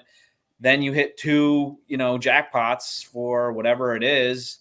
You really didn't do anything. You know what I mean? Like, you were just kind of lucky. You didn't fucking go and explore the tickling of the fucking bear and all these things and then just get like these minuscule amounts of gold. Is that being lucky though? Or is that just being like smart or just kind of No, I think it's just lazy, or I don't know, like I think the incentive is to do all of it, right? So like if you do it all, you're fine, right? But I think what the thing is that like some people are like, oh, well, I'm doing this one thing, but it didn't hit. I mean, all of Web3 is kind of like what hits at what time. So you can't really like, you know, like thinking about fairness. It's not really a game of fairness out here, really. You know what I mean? So I don't know how I feel about it, but it doesn't bother me. It's a casino. It's a casino. And at the end of the day, even though like there's part of me that's like, this is ridiculous. At the end of the day, whether you're playing the casino of meme coins, illiquid JPEGs, or if you're going to have this crazy farming system that makes no sense because it's just a Ponzi, people like it. And it's like, if you want to play the Ponzi this way, or the shit coins, or the JPEGs, like there's a little bit of flavor for everyone. I think the people who play this version of Ponzi like they like the skill that it takes. Like maybe it's somebody who likes to play the roulette table versus someone who likes to play the craps table. This to me feels more like the craps table, where maybe the odds are a little bit more in your favor because you're in a little bit more control over, okay, I can do this, I can stake this, and I can game the system a little bit, but ultimately they can come in after you do all of that and be like, well, we just changed the odds a little bit and the mechanics slightly. So all that shit you did is great, but now the wheel can just spin and you can also win. House always wins. Did you go into the witness protection program and you don't want to be identified? Oh, can you not see me? Sorry. Yeah, sorry. There you go. Sorry. I was trying to pull the dress up. That's a good kind of a good way to describe it, is kind of like a casino, and you know, whatever. So if you haven't hit a whole bunch, it always sucks when like the influencers are like, because if you get like 3 gold bars or whatever, and then like Pranksy gets 32,000, you're like, what the fuck? He just got, you know what I mean? So yeah, I mean, it's never fair. It's just hopefully we can grind our way. That's you putting $10 on roulette, and the guy next to you puts like 1,000 on roulette, and like both your like the same number comes up, but they put more down in the first instance, so they get more out, I guess. But yeah. So I guess on topic with Blast, but how are you guys feeling right now about Fantasy Top? You know how I feel, and it's crazy even after the drama. Yeah, it's got to. Yeah, I mean, yeah, he's Power Bottom would have been a better name, yeah. But it's close to home. But like, yeah, I mean, they had a rough kind of day, There's nothing wrong with that. Yeah. No, but they cut the tournament short yesterday. We know that now, and like prices fell, but since then packs are like way up, dude. Fucking new packs are minting for almost 4 ETH. This is hours ago, or actually this morning, but 4 ETH for fucking. Oh, this was yesterday actually. So Huda, is your bet on that it succeeding is looking better today rather than mine? No, well, again, this being old kind of changes quite a bit, but no, I'm really bullish on them still. I really think it's going to be I think it's a killer platform. Like, great idea. I just think this is not the final version. It'll have like a Friend Tech kind of art, but Arc, I think it'll be much bigger than Friend Tech. I think it's a cool fucking game. I hate the idea of it. Yeah. Because I hate all of the Web3 influencers. It's just like, this sucks. Like, but it's another game, and if people enjoy playing it, then it is just another fun thing to do and to post and to like farm and all that sort of stuff. So yeah. You know, I hated it before, but in this state of mind that I'm in, I'm kind of like, no, man. Flow stating right now, bro. If you like the casino and you want to go play Pai Gao or whatever fucking game I don't know how to play because it seems a little more complicated, like, cool. If that's the way you want to gamble in this space, is on Farouk's flowing locks, go for it. I don't care. I can't hate on the Ponzi's. Yeah, I mean, if I bought the NFT of Farouk's baby pictures, and you might as well buy another one of his fantasy fucking card if you want. You know what I mean? There's probably a lot of legs in that. So I mean, is it fair for me to feel left out? Like I mean, or Coco's left out, or I don't know if I got a card, but like, I kind of feel like, Henry, did they email you? I hate to break it to you, but you didn't get a card. No, but most people didn't. But I think they're going to open it up. I think as the rounds go, so they already broke it into tiers, right? There's the upper tier for like the type of cards, and now there's the copper or bronze tier. I keep saying copper, but bronze tier. So if you have like the common cards, you can compete and still win a tournament. They're going to keep adding new influencers into this thing, which is really fucking cool. And I hope they add platforms into it, which would be really cool. I think they got a lot of potential to grow this in a lot of cool ways. I bet you'll get on it. Who is the lowest ranking influencer that you've seen? I just want to know, like, how. I think it's Carlini. Oh, I'd love to see him. Well, hang on. I found a tool. Hang on. Let's see if this shows it. Okay, so Carlini should make it. Yeah, who does bullish on it? I think this is the stupidest fucking thing in the entire fucking world. I think it's so fucking stupid. I think it makes sense though. It feels like quite end gamey of like all of these like Twitter engagement farmers. This is like final boss shit. Like, it makes sense. There's not a lot of people, by the way. There's like maybe 100, maybe around 100 people. So who are we saying we're smallest? Can you filter it by follower count or something? Yeah, let's see. Does that? It may not let me even sort. Yeah, it does actually. Okay, by followers, the lowest one has 5,400. Makesy. I don't know who that is. Then we got Cozy, Scissor, Zach. 5,000 followers and they get a card. 5,000 followers. Okay, go up like to 20 above that. Like, are there people with sub 10,000 followers on there? Like a healthy amount? Sub 10,000. There's like 10. There's like 10 or so. I think it's likability too, Henry. Just it's about the engagement shit. Dude, Henry, I have always told you this. If you pushed, you would kill it. You get great engagement. It's like you don't tweet enough to be like pushed. You know what I mean? But anything you tweet's got engagement. You would kill it if you ever pushed. 18.6 thousand followers for our dear Henry. Oh, okay. Hey, they can get you in. Come on, dude. It's funnier if he's not in. Yeah, like Henry, why don't you do it, dude? Dude, you should. About it. I always wanted to be a fantasy top. I'm not going to lie. Well, yeah. Yeah, dude, you should try to get him. How does English get? How? English is connected to fucking everything now, man. No, I know he is. I know he is. Yeah. But no, I talked to a guy too, like a guy at Crypto Slam who also like similar thing. Like there's people who've just got ins and seem to like think maybe, and it might be real possible that they can get people in. Yeah. Because that's why I think English. Ultimately, picture this. Ultimately, maybe they try to get like as many people as possible in. Right? Yeah. Like to me, why not? You know, yeah. I met Neuro today. I saw you on stage with him, dude. That was cool as fuck. With him and Trevor and the Bitcoin or the Pops dude and Forget who else. That was cool. He seems cool. You like him? Neuro? Yeah. Yeah. No, I think he was like in. Yeah, dude. I liked him. I liked him a lot. Okay. The only thing I didn't like, and maybe it's just as somebody that doesn't like to be told what to do. I got like maybe a problem with authority. I don't like to be told what to do. Nikki says it all the time. She's like, you just don't like to be told by anybody what you have to do. And we had to stand up and we had to say blob. Okay, I was fine with that. But then you had to sing blob, and you might not be able to hear me, but I was like, no. I'm finding the video because we got it. And I did it because like I'm like I'll support the blobs. I love the blobs. English, neuro. I don't know ELOC, but like they're G's. But as I sat down, I thought to myself that I felt like a little violated. Like I had to.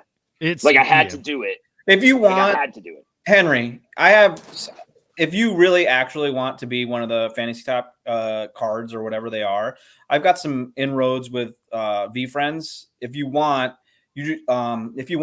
can, after the show is over, if you take a flight out to visit me, and you can bring a clean towel, a frozen hot dog, and some lube, I can see what I can do for you. Do I got to wear the dress? Oh yeah, I forgot this. 100%. 100%. Oh, you got the video. Yeah. Yeah. Okay. Check this. This was Henry this was maybe last night. I don't know what time for us or for you, but can I call a timeout real quick? Yeah. It's bedtime for me. Oh, Peter. It's like time. 11:30 for you, isn't it? I've had a lovely 12. day. Thanks for having me out. Thanks, Peter. Is it midnight your time, Peter? No, it is 10 past 11. Okay.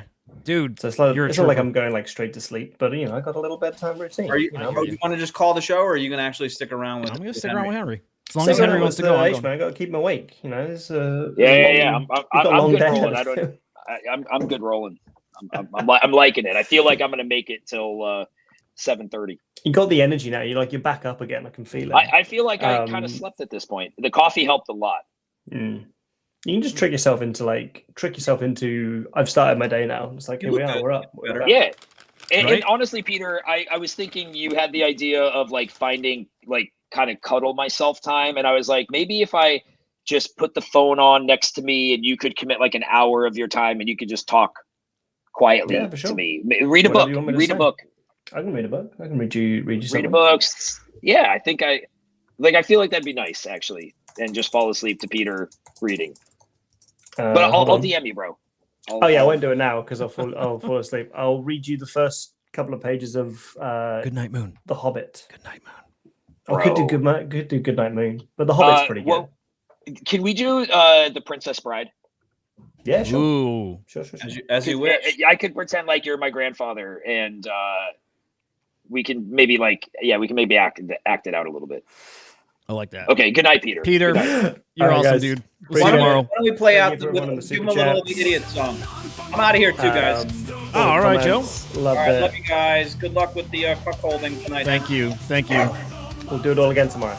Joe pussing out. See you, bro. Peace. This fucking pussy. Jesus Christ. What if I didn't go to sleep till I leave on Saturday night? You're not going to feel good. I'll tell you that. Yeah. You're not. You're going to feel like shit. Dude, okay, totally random, and then I want to show everybody the video. Is English still here? English is in the chat. Yeah, because I want to make sure that English knows that I am in no way taking away from what a fucking incredibly kind person Neuro was, and was talking with him about tickles, and like we were talking about English, and like so okay. I think he knows that. Oh, yeah, okay. I just don't want to be like, what the fuck she's talking shit about Neuro on stage, like. I'm mostly serious. Like I'm dead serious about what I'm saying, but I know what you mean. Like I don't hate him. Like the fucking when I worked at fucking corporate, whatever gigs, and the HR has you all doing these like team building shit, and everybody's got to like get up and dance, like just being like having to do something because people tell you feels awful. I did in the military for almost 6 years, and after that was like I just don't like people telling me what. Yeah, it is weird. Okay, here's the video, though. If you can see, it might be hard, but just Henry doesn't look, like, pleased. Oh, no. Did I come across as not pleased? No, it seemed fine, but, you'll see. Okay, can you do that with me? Let's go. Let out the blob. All right, on the count of 3. 1, 2, 3. Blob! Again. 1, 2, 3. Blob! All right, now I want you to sing. I want you to let your Oh, you can't. Oh, if you get the full cut of it, when he says that, I look over and I was like, no. That's hilarious, man. Do you know what was really funny? By the way, Trevor from Tio Pizza Ninjas. Yeah. The fucking incredibly nice person, right? Like I really like him. First time I met him, of course. But the guy next to me is Farmer Joe, the guy who did Pups. Okay. Yeah. So Trevor, and I messaged Trevor afterwards to just say like, hey, okay, you know this about me. I don't like listening to 99% of people in this space talk about this space. And it's not because I'm conceited. I just feel like it's regurgitated shit. It's not very articulate, energetic, and I lose interest. Maybe I'm like ADD or something. Trevor, I'm listening to him and I just liked what he was saying. It was like thoughtful. It was like it was like unique. And I could pay attention. I don't know what the magic fucking sauce was, but I'm like, oh, I can look over and I actually hear what he's saying because I'm listening to him, right? Mm-hmm. And part of what he was talking about was like the brandability of Pizza Ninjas. That wasn't the whole thing he was saying, but he was talking about like the IP and how he made the logo for it, and he was wearing a shirt. He's like, it's real clean and does a nice routine. By the way, opens it up in fucking Mandarin. I'm like, thanks a lot, bro. Huh. Make us look like shit, bro. You're fucking like fluent in fucking Mandarin. So Farmer Joe gets the next question, and he starts going on about like how like NFTs are like, if you're using it for art, it's fine, but it's not really great for like brandability, and almost saying like the opposite of what Trevor was saying. And I'm looking over and Trevor just kind of like raises his eyebrow and looks at him, and I can't remember exactly what Trevor says, but Trevor says something back to him. Okay, he's like, it wasn't done professional at all. He just was like something like, well, ours is. And Farmer Joe goes back to him and he's like, well, yeah, like maybe, but like blah blah blah, something else, like. And then Trevor is like, yeah, we'll see about that. And it was the most awkward exchange. Trevor was on point, by the way. He was like, well, because the Farmer Joe's he's in a fungible token. It's like a shit coin thing, right? Yeah. Like a meme coin. Yeah, like he's all like, this is what it's about. It's about just kind of like that. But he wasn't talking about his thing. He was talking about like the greater space as a general, in general. After Trevor just gave a really cool kind of like mission statement about the brandability of Ordinals and specifically his, and without shit talking anyone. And it was just a weird exchange. I'm like, oh, this dude's like literally kind of like refuting the exact thing that Trevor articulated really well. And then when Trevor was, sorry. Oh, my screen. When Trevor was nice enough to kind of politely correct him, he kind of went back and like doubled down on it. Trevor was great. He was really witty with it. This, right? The Rune Pups? Yep. Yeah, weird. Yep. I wonder if he's not had experience like on the stage and doing stuff and being like a a thought leader. No, I don't think he did. And I only say that because like the people who are polished with that kind of thing, like Trevor does spaces, right? You do spaces, I do spaces, English does spaces. You kind of know you got to keep some shit tight, right? Mm-hmm. When you're on a panel, you got to keep it tight.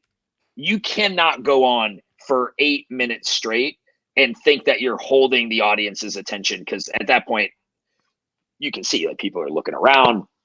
Trevor was really good. I think you're right. I think Farmer Joe might not do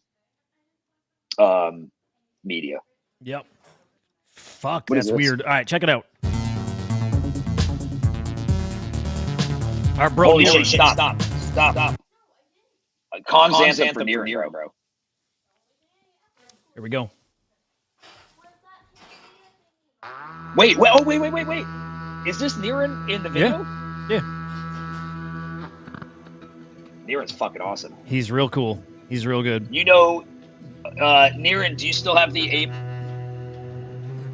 No, you. I think you sold the ape, right? Who, I Niren? hope you stole the 8. Yeah, Niren traded me the second Gen Kong, 8 for Gen Kong, when they were both around like 40 ETH. Niren, your shit's awesome, dude. I watch it when you do these streams and your music. I love it. I mean, I'm way into synths and stuff too. I wish that setup you got's ridiculous, man. Like, holy shit. That is fucking impressive, and you're getting better and better and better, dude. Super Okay, you fun can to kill watch. the anthem to play his thing, or like if you were playing what he Niren, was I'll playing. kill it if you don't want it up here, but it's cool.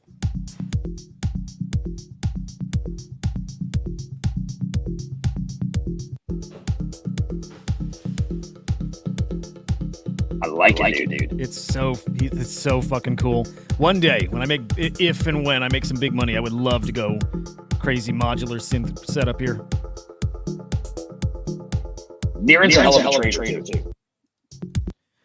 I can tell. Yeah, In he's fact, fucking cool. I feel like Niren got a really decent upgrade on his equipment after WGK went live. Yeah. He's Did just well. smart. He's just smart, man. Some people just know, like, some people are just smart, and he's a smart dude. Yeah, dude. Hell yeah. Shit. The OG days. Yeah, man. What more from the conf? Jesus Christ. Wow. Dude, the conference is so maybe one. I don't want to say a profound thought, but just like if we were just shooting the shit on the phone, I'd be like, the Chinese market is like, when I say drooling for ordinals and Bitcoin, Hong Kong. So the dynamic here is like if I don't know how familiar you are with like the difference between like Hong Kong and mainland China. It's pretty extreme, isn't it? Like, obviously tons of Chinese influence within Hong Kong because they're like technically autonomous, but they're kind of not. You know what I mean? Like, it's like, hey, we're autonomous, we're Hong Kong, but I think what it really is, but also you're the CCP, right? And you're massive, and we know that, like, you're right there on our border. So the CCP, China, I think allows, and I've been told this, it's not my profound thought, it's people that have told me, like, China allows like Hong Kong to be almost like a testing ground for things that eventually they see how it goes, and then they may be able to adopt it, right? And obviously Hong Kong is extremely wealthy. So it's interesting to see how many Chinese people are here, unbelievably interested in Bitcoin, ordinals, runes. And I think the more, and there's some big, like, Chinese whales are like a thing in Bitcoin. They are a fucking thing. There's a lot of money. They are really interested in this. I think projects that are going to be successful are going to be able to bridge into those communities. It's funny. I've had this thought like since yesterday of like, we need someone on the team. I said it to Mio. We need someone on the team that can help us with the Chinese market. Like part-time, full-time, like somebody who can really help, because it's not like, oh, hey, I'm just going to connect you to this person. No, like, you're native in Mandarin or Cantonese. You know the people, you're part of us, and you're helping, I don't want to say to sell us to them, but you're helping to bridge us to them, because we're not bridged to them. right. I had a decent sized podcast ask me, I guess they had hit me up on Twitter, and I didn't purposely ghost them, but I didn't see it.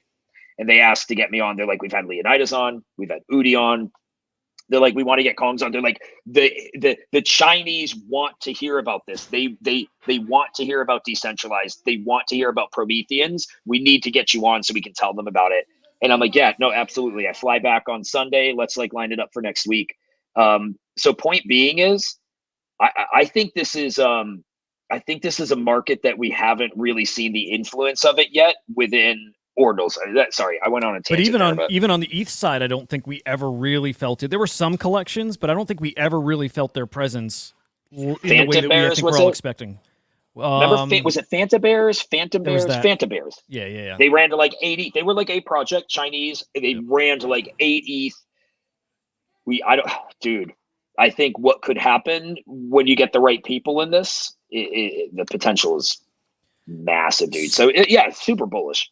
So I've asked you this a few times, and I'll keep asking it probably like throughout your visit there, and when you get back, how has your I guess your thoughts around the Bitcoin ecosystem changed, and in Ordinal specifically? Like how do you think this plays out? And let's talk about that peak fucking market, like when things get wild. What is it you see these doing price wise? Knowing there's all those people and they just think the way they do about this stuff. Yeah, I think like, and I'm not like the expert on that. You're much better at that part of it than I am. I think like to like what Udi has said and what you say, multiple Bitcoin in peak euphoria for like node monks and puppets and certainly quantum cats. Although I want to circle back to quantum cats in a minute. Taproot wizards. Yeah, I mean, it's hard to picture with the type of money that's out there and the interest, that not happening. And the thing is, I think these guys who make those types of predictions, they know that. Like, it might be new to me to see it. I don't think this is news to them. That's like why I bought into it with Udi, because like where like you heard him talk, you're like, oh, this guy he different. He understands this different. He like there's something about this he gets at like the expert level, but like beyond that, like he is like a part of that. The thing he says that is coming, he's a part of that thing. He's just giving us a heads up. And then especially considering, dude, again, like, those kind of people are out there that want in, and then looking at daily, like, sellers, buyers, it's nobody. Still 2,000-3,000 people. Like, nothing. Fucking nothing. I cannot fathom these things. And guys, you hear me say it a lot, and the reason is because, like, my conviction is so strong in that, I'll keep saying it. I'll keep saying it over and over. I don't want people to miss it. I'm that sure about where this is going. And the thing is, we will, right? Because I think most of us listening don't have the type of bags to just be able to pick up 2 of each, 1 to hold, 1 to sell, or even 1 of each. And so like you're holding on to that 0.2 or that 0.25 Bitcoin, wanting to get that thing that you do have conviction in, because like a lot of us aren't playing with massive bags. So it is difficult. Like, we will miss it. We won't be able to take full advantage of it because of that. That being said, we'll be able to look back and be like, yeah, but we knew it was coming. That's true. Here's the thing to keep in mind. Just watch for opportunities. Watch if ETH has its run before Bitcoin does, right? Like, so I'm just pricing out like 0.2. 0.2 is like 12,000, almost $13,000, which is what is that, like 4 ETH or so? Around 4 ETH. Start thinking in terms of how you can kind of raise funds elsewhere, probably like on Blast, right? If I were trading right now, and I'm not trading anything, but if I were, I would be looking at where I can make gains to find my way back to the Bitcoin ecosystem before it does take off. And there's definitely stuff out there. So one of the things I wonder with cats, and like, I really enjoyed meeting Udi. I love the cats. I will like forever hold that cat. I'm pretty sure I'll forever hold that cat. I mean, unless it runs to some like crazy number where I'm just like, no, I'd be crazy to not sell it. But because I see a lot of Kongz in quantum cats, builders, innovators, like trying to do cool shit, there's this thing in my head that's like, we did that, right? Like, I'm not saying we built OpCat, but we built ERC 721X, the Guardian contract. We did innovative stuff with VXs. We built in the metaverse. Like, we did some stuff. And the one thing that I think I'm really starting to see in the market is just that what people, it's kind of like what I reposted, like, give the people what they want. What do people want? They want the infinite speculation. They want, I say they want the Ponzi. They want that because they want everyone else to keep guessing where it can go. Well, what happens when you actually produce something? What happens when you deliver? The intelligent people in this space are able to micro-analyze it to the point where there will be 15 charts out there within 24 hours telling you exactly how this particular thing can be translated to a monetary value. Yep. And so what worries me is like builders in this space are often not rewarded because it's like all of a sudden you're playing Texas Hold'em and everybody can see your cards. There's no ability. I don't even want to say to bluff anymore, as if people are fucking with people, but there is no ability anymore to be able to build without people seeing the cards and then knowing like, well, I know you got, pocket rockets, but like I see the river. And so like, yeah, now I kind of know what this is. And so it's nothing against Udi and it is nothing against Quantum Cats, because I fucking absolutely, I told you the other day, like I fawned over talking with him because of how intelligent he is. It's just a thought that I've had, like we've seen it on ETH with builders and how it's not often appreciated. Right. Now they have the Taproot Wizard, maybe punk analogy that could work culturally for that. Yeah. But just a thought. I don't know if you have thoughts on that. I do, because I think we don't know what they're doing still. You know, like they've talked about OPCat is their goal, get that implemented, right? Launch Cat VM. I think that's probably 1/20th of what they're actually doing. Because we still have like this whole thing to go through of these traits revealing, and then the traits end up meaning certain things, and we're gonna have I'm speculating a way to like maybe upgrade cats. We already know the gold capes, but I think there's gonna be much, much more to this project that he's not laid on. Like you talked to him, very smart dude, very much understands this space, and I think he knows how to build hype, and I think he knows that what you were saying, how when you put your product out there, when you tell people what the product is, that caps you. The people, like you said, But still, Udi's not a rugger, right? And so Right. you can know all of that, but if you're building eventually, okay, because at some point you are either going to finish building the house or everyone's going to see that all you did was shell it, put a roof on it, and nothing's happened. So like at some point as a builder, the product is finished. And so that's what I wonder, like you can know the space like the back of your hand, but once you deliver, that's when the speculation kind of stops. So what if though? What if it's just one of many products, and what if the cats have some kind of like actual utility in them, like the pure fucking speculation? But remember, okay, look at our NFT guild cards. Like when we are our NFT guild NFTs, and maybe having that gets you in the door at places. What if cats are literally like your access pass to like be able to build on Cat VM, or actually like represent a node and like fees that are made on a node, something like that. Like I think there's a little more, even considering, and again, like just having fun reading into stuff, but like the fucking cats are like embedded in this bridge in the white paper here. Like it could just mean that, yeah, the cats are just kind of what helped build this thing out, but it also could mean maybe they have like a actual technical like utility. I just think Udi's a clever fucker. And I also know that this Cat VM thing is not going to cost them $8 million to build. So I'm still thinking, what are they building that they raised $8 million for?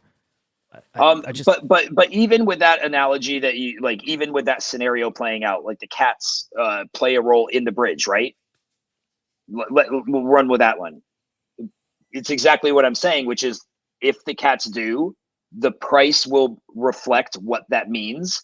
And it is the speculation is difficult to continue. I guess that's my point. Yeah. I'm not saying they can't be valuable. It's just everything else works off of nothing more than euphoria and speculation of like, what can this be? It can be infinite. You can't cap it, because how high can people go? Whereas when you build something, all of a sudden people start analyzing it, and it's like there are no variables to analyze what a puppet can go, right? Because you're just like, it's a speculative JPEG. It's whatever people value it at, versus when you have something that like, okay, the cats are part of the bridge. They play a role somehow. Cool. That role equates to X dollars, equates to a cat is worth Y. And then what if it's, okay, well, then there's this other product he's teasing. And then what if it is on top of that, it's the airdrops that the community seems to get everything. And it's kind of everything the puppets have, where you can still speculate away that there's, oh my God, there's more coming, right? Like apes, after they got their ape coin drop. Oh, I wish I could remember when they actually hit their all-time high. If it was before the drop, or if it even climbed after, because there was still speculation that there was more to come. Yeah, I think it was right before, like leading up to. Yeah, and it's like your point is spot on. Like it's exactly how I felt about NFTs in general. As soon as there's something tangible, value gone. The ceiling is known. You can't reach those heights. I just think they're keeping stuff always where you can kind of speculate. I feel like he gets this space in that way. So, but either way, I've always thought a couple Bitcoin for these guys, 2, 3, 4, maybe up to 5. But yeah, I think they're going to reach that potential. I fucking can't wait. Love them. Yeah, Man, I'm really debating too. If I'm going to grab a puppet, like I'm really considering not going puppet and going an alive cat. Because then I'm wondering, okay, does the alive plus dead cat, which he said there's going to be utility for, is that what gets you a Taproot Wizard? Because they call them entangled cats, and I'm like, is that something that like gets you opens a portal to fucking bring over a Taproot Wizard? There's just something to it. So really tempted to get a second. Oof. Yeah. What are they like? Oh, yeah, 0.33 right now. Yeah. That's solid. Yeah. And, man, I don't even actually. That would probably take like just about all my Bitcoin. I've got a little like right around there, but it's really tempting. Like for something again, I consider is going to be like up there price wise. It's very tempting. So yeah, you're leaving there like, I mean, not leaving, but you're there like just fucking bullish as ever. More bullish than before you went. Yeah, no, definitely bullish. I absolutely, man, I wish this was happening in like Boston, where like the jet lag is just, dude, it's fucking awful. Yeah, it's absolutely awful. It's like you just like can't shake it, so you're fighting through it the whole time, and it's still not it's still not enough, if that makes sense. Like, yeah, you fight through it, and it's like, cool. Well, I'm gonna do what I got to do, but I'm just gonna absolutely feel like pissed the entire time. And then like right now, like I got adrenaline. I'm up, but I feel like I feel like a bag of smashed assholes. Hang on a sec. Yeah, that sucks, dude. English, your show is full of a lot of cap. What does English think we're lying about? Oh, I don't think I'm lying. I'm not lying. I mean, I've lived through at least that part of it. Again, it doesn't mean it doesn't mean that cats can't do anything different, by no means. I think that's generally how the space operates, though. I think it'd be hard to refute that part of it. Are you talking about the like kind of what you were saying before, the way people value stuff? That once you deliver something, then people can value something. Yeah. By the way, that does not mean that it can't have a high value compared to where it is right now. Like, no doubt that's like, expect that these will play out that way. That they will. What did I say? Value. Let's go. He's not talking to you. He's talking to me. Okay. I don't ever want English to shit talk me. I'm afraid of him now. I'm afraid he's too powerful now. Yeah. I don't. I'm trying to think. What did you say? Me going on just speculating on cat utility and just kind of all that shit. Fair. Also, English. Why the fuck are you not here, bro? Yeah, let's. Why is English not? No, I mean, why is he not in Hong Kong? Oh, well, that's a good point. Why are you not in Hong? Well, I heard him on his show before. He's not even booked his like consensus tickets, which he's going to. He just hasn't fucking booked it yet. Yeah, that's coming up, right? Is that end of this month? I think so. End of May. Hang on, I'm inviting English up here. Nice. I'm gonna turn my camera off so I can like put my pants on and get changed. Yeah. How much time you got? Oh, probably an hour. Nice. But dude, you can kill this whenever. I don't care. I know you are. It's just I'm glad we've gotten you going a little bit. Like got you awakened. Yeah, like when you're ready to call it, then just call it. Yeah, we're getting there. But man, you were in rough shape at the beginning. Oh, dude, I was hurting so bad. I was on a like an hour and a half long biz dev call with Mio, and then we had to meet about it afterwards, and it was just like pain. And I'm like, bro, I got to be back down here in 3.5 hours. Yeah. He's like, go get some sleep. I'm like, no, I'm gonna go on the podcast. That's crazy. Huh. He's like, yeah. All right, peeking at something, a little chart here. Hang on. All right, Data Monkey. What did he just tweet? All right. Been a while since I posted an update on node monkeys, rapidly approaching what I'd consider the deep value zone if you believe in the collection long term. Yeah. I like this. Oh, I wanted to bring up node monkeys and get your thoughts on something. Man, oh man. Yeah, what do you got? Hang on 1 second. Hang on real quick. I'm just I'm live changing on. So, like, I don't know nearly as much about ordinals as like you in English. Like, I fuck around in them, but I'm in the dungeon, right? So, I forgot that node monks were the ones that were going to be free, and they had all the kind of the FUD with them. They were going to donate to charity, and then they were going to donate part to charity, and then I think they kept it all, right? Like, I think that's all true. English. Yep. And if so, the qualifying statement that I was going to make is, I've been debating between a node or a puppet, and I feel like that leans me more towards puppets. Dude, I'm in the same boat. I'm in the same exact boat as far as which do you go for. I think it's nodes. I think nodes, whatever happened back then happened. I don't think anybody's continued to hold it against them. I've heard a lot about it out here. Yeah, I've heard a lot about it. Yeah, interesting. Because I do feel they've got the better chance at being the punk of this ecosystem, if there's even going to be one. Puppets, I don't see it playing out that way, and I still think they'll be worth a lot. But I think whatever puppets are worth, I think node monkeys will be worth at least that. Either the exact same or have the chance to be the one, like the one that really makes it. Check this out, puppets, dude. as much as I like them. If I was giving you a status report, if this was training camp for like the NFL, and you got all the teams out here and they're all kind of doing their thing, and the fans are all out here and they're all doing their thing, and everyone's like, who's the rookies and who's, like my report is everybody loves the fucking cats. Everybody loves quantum cats. Interesting. The Chinese people that wanted me on the podcast said, as I was like leaving, they said, hey, we need to know, why did you guys whitelist the quantum cats, all of them? I didn't know they were quantum cats at the time. I thought, because I was at an OMB the people party there? where, I didn't know that this group of people were quantum cats. And because we were at an OMB event, so I thought they were OMB, and I thought I was maybe going to get a little bit of shade for like, why did you allow all quantum cats but not all OMB? So I was just brutally honest. I said, I'm not going to lie. One, their collection is smaller. Two, have a lot of respect for Udi.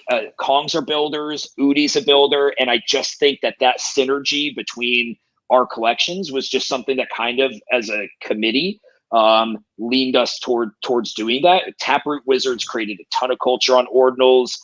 And they're like, oh, I love that. We want you to talk about that on the podcast. We're cats, and we just love that you guys did that. So there are cats everywhere, dude. The crazy thing, it's just fucking wild to me. And why to me, they're still the most obvious play. There's only 33 fucking hundred of them. They're a third of the size of either of those collections. To me, they're just, man, they are the best play. They're the most obvious play. As far as what I hear, I feel like it's in order: cats, puppets, nodes. That's like what I hear. I'm not saying that's what it is, but that's just been like my experience out here of like, what do people seem like insanely bullish on? What's interesting is I don't hear OMB as much in the conversation as far as like at those levels, even though like obviously price wise they are, but there's a different euphoria around Taproot Wizards, cats, nodes, and puppets from what like I'm hearing. And of course, I've only been here for a couple of days, so that I'm might curious be what total English bullshit. says about OMB, because I feel the exact same way. They're always put in the conversation with the others, like the top 4, top 5, but I've never quite understood why, other than, they were early and the art's really fucking cool. But I've never quite understood why. I mean, I Crazy can nice give you like my bull case and my bear case for all collections. Hell like yes. I have both Wait, sides first, of the first, that? first, English. No, just before you said that, I just want to say hello, bro. What's up, homie? How are you? I'm doing well. Yeah, no, I wasn't giving you shit. I was only giving Huda shit. Actually, let me opine on what you said. Yeah, I agree with you in general. Like, there's always the speculation part. The moment that you deliver a product, you can put some formula to say that it's worth this much. And even if it's worth this much, actually the price will just trend down because you'll lose the narrative. Speculation is what drives stuff. I don't think that that's true for Taproot Wizards, just to be clear. But like, I don't think, Udi has like a thesis on what makes a collection He has two theses. Can I wait? I want to set this up real quick too, just so you guys know, anybody who doesn't know. But English is on the, I don't know, he's on the Taproot Wizards team, community team, but it might be team. So just so you guys know, I'm not knows a what he's core talking member, about. but I am a contract worker for them, and like I do like know certain things. I'm not like in decision making type stuff. When it comes to rolling out of product and stuff, like they do like ask my opinion, and I'm happy to like give my opinion, and I do work for them, like with the collabs for Quantum Cats, like I spearheaded that and do whatever. But yeah, no, I'm not like part of like the core team decision making part, so definitely not a core team member. Definitely do get a paycheck from Taproot Wizards. Shout out Taproot Wizards. But so yeah, it's kind of a weird kind of thing, but yeah. So I mean, everyone's going to have bias in the space, right? Whether you have a big bag, whether you like a particular collection. I have affiliations with certain teams or whatever, but I'll try to give you my opinion. Having some inside knowledge of Taproot Wizards, and not a tremendous amount. I think people think that I know more than I do. And maybe I do know more than most people, but not significantly more. So I'll just caveat with that. Just because I have access to like ask questions and, you know, maybe whatever, but definitely like the core secret stuff, like the whole like cape thing. I actually guessed that. I made a joke to Tyler, my boss, that's what I thought it was, but they didn't disclose that to me. I literally found out about the cape the moment that the first one was there. So like, nice. I don't have an NDA with them, you know, so I don't get these like insider, like just core team stuff. But yeah, I chat with them. I give them my opinion on market conditions and whatever needs to be discussed. But so that's my official capacity with them. So going back to it, I fully agree with you, Henry. I do think that, I think you experienced a little bit of that with Kongz, that you guys were like always about like building stuff, and we're like, oh, the tech will, you know, eventually, you know, people will see it. But then we saw like collections like Goblin Town running to like 10 ETH just off of like, you know, noises and stuff. So I know exactly what you're saying. Here's the thing with Taproot Wizards. There's two things that Udi has really like looked at and like pinpointed what makes a collection great. And so one of them is, instead of just coming up with like some dope IP that you think is cool or whatever, and then thinking of like a reason it should exist, like let me make a clothing line, let me make digital avatars, let me make a game, whatever the case may be, a lifestyle brand, like think of something that's cool, IP related. He said that's a pretty bad reason to come up with like a PFP collection. Conversely, if you already have an idea, you have some like ethos in life, you have some specific cause in life, and you want people to rally around that specific cause, then it's a really good idea to have a PFP collection, because that will help galvanize a community to rally around it. So like I was having a call today with somebody who was on board on the Taproot Wizards. I can't say who yet, but they were asking me about some of like the lore and everything, and you know, was asking me a little bit who was Udi before, like NFTs, and I'm like, well, I'm sure he was someone who had his views on Bitcoin and argued with a lot of people, and like many Bitcoiners probably wanted to persuade certain people towards his line of thinking. But with Taproot Wizards, it's much easier like to like have to lead basically a community, because you have people that fuck with you, you know, they like you as a leader, they think you're charismatic, they think you have, you know, good ideas. And so that's one aspect. So the idea is each collection should have either a mission or should have an ethos, and OMB definitely has an ethos. So I can get into like the pros and cons of each collection, like I was talking about before. But just to go to your specific point about capping it with actually delivering a product, the goal of Taproot Wizards was to make Bitcoin magical again. So that's kind of just like some, maybe, you know, it's kind of abstract. What does that mean? Well, the idea was to say, hey, listen, we can have a circular economy with speculation, with art. We can start doing these proof of work and prototype type concepts in terms of what we can build. So all the builders, all the smart people, all the forward thinkers that were in Bitcoin in 2013 early days, that left for Ethereum, for Solana, for AVAX, whatever they left to, let's bring them back, and let's bring a builder culture back to Bitcoin. And so I think he pretty much feels like that's pretty much done, and like that legacy for for Taproot Wizards, that's done, right? So as long as Bitcoin is magical again, we're talking about Bitcoin, we're talking about L1s and L2s, we're talking about shit coins, utility coins, we're talking about DEXs, we're talking about stable coins, we're talking about whatever other infrastructure is on other, maybe Stripe takes like an L2 payment of Bitcoin, or some kind of thing. It makes Bitcoin relative in a modern way. Even if it's from a degen, PFP style, even if it's, DeFi, maybe there's a blast style type thing on Bitcoin one day, whatever the case may be.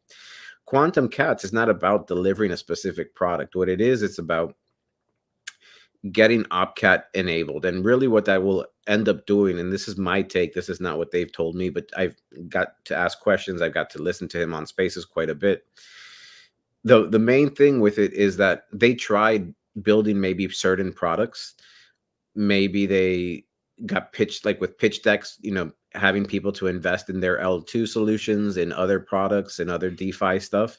And while it can be done, I think that they came to the conclusion very early on. I'm talking about 2023, when people were still trying to get like JPEGs done.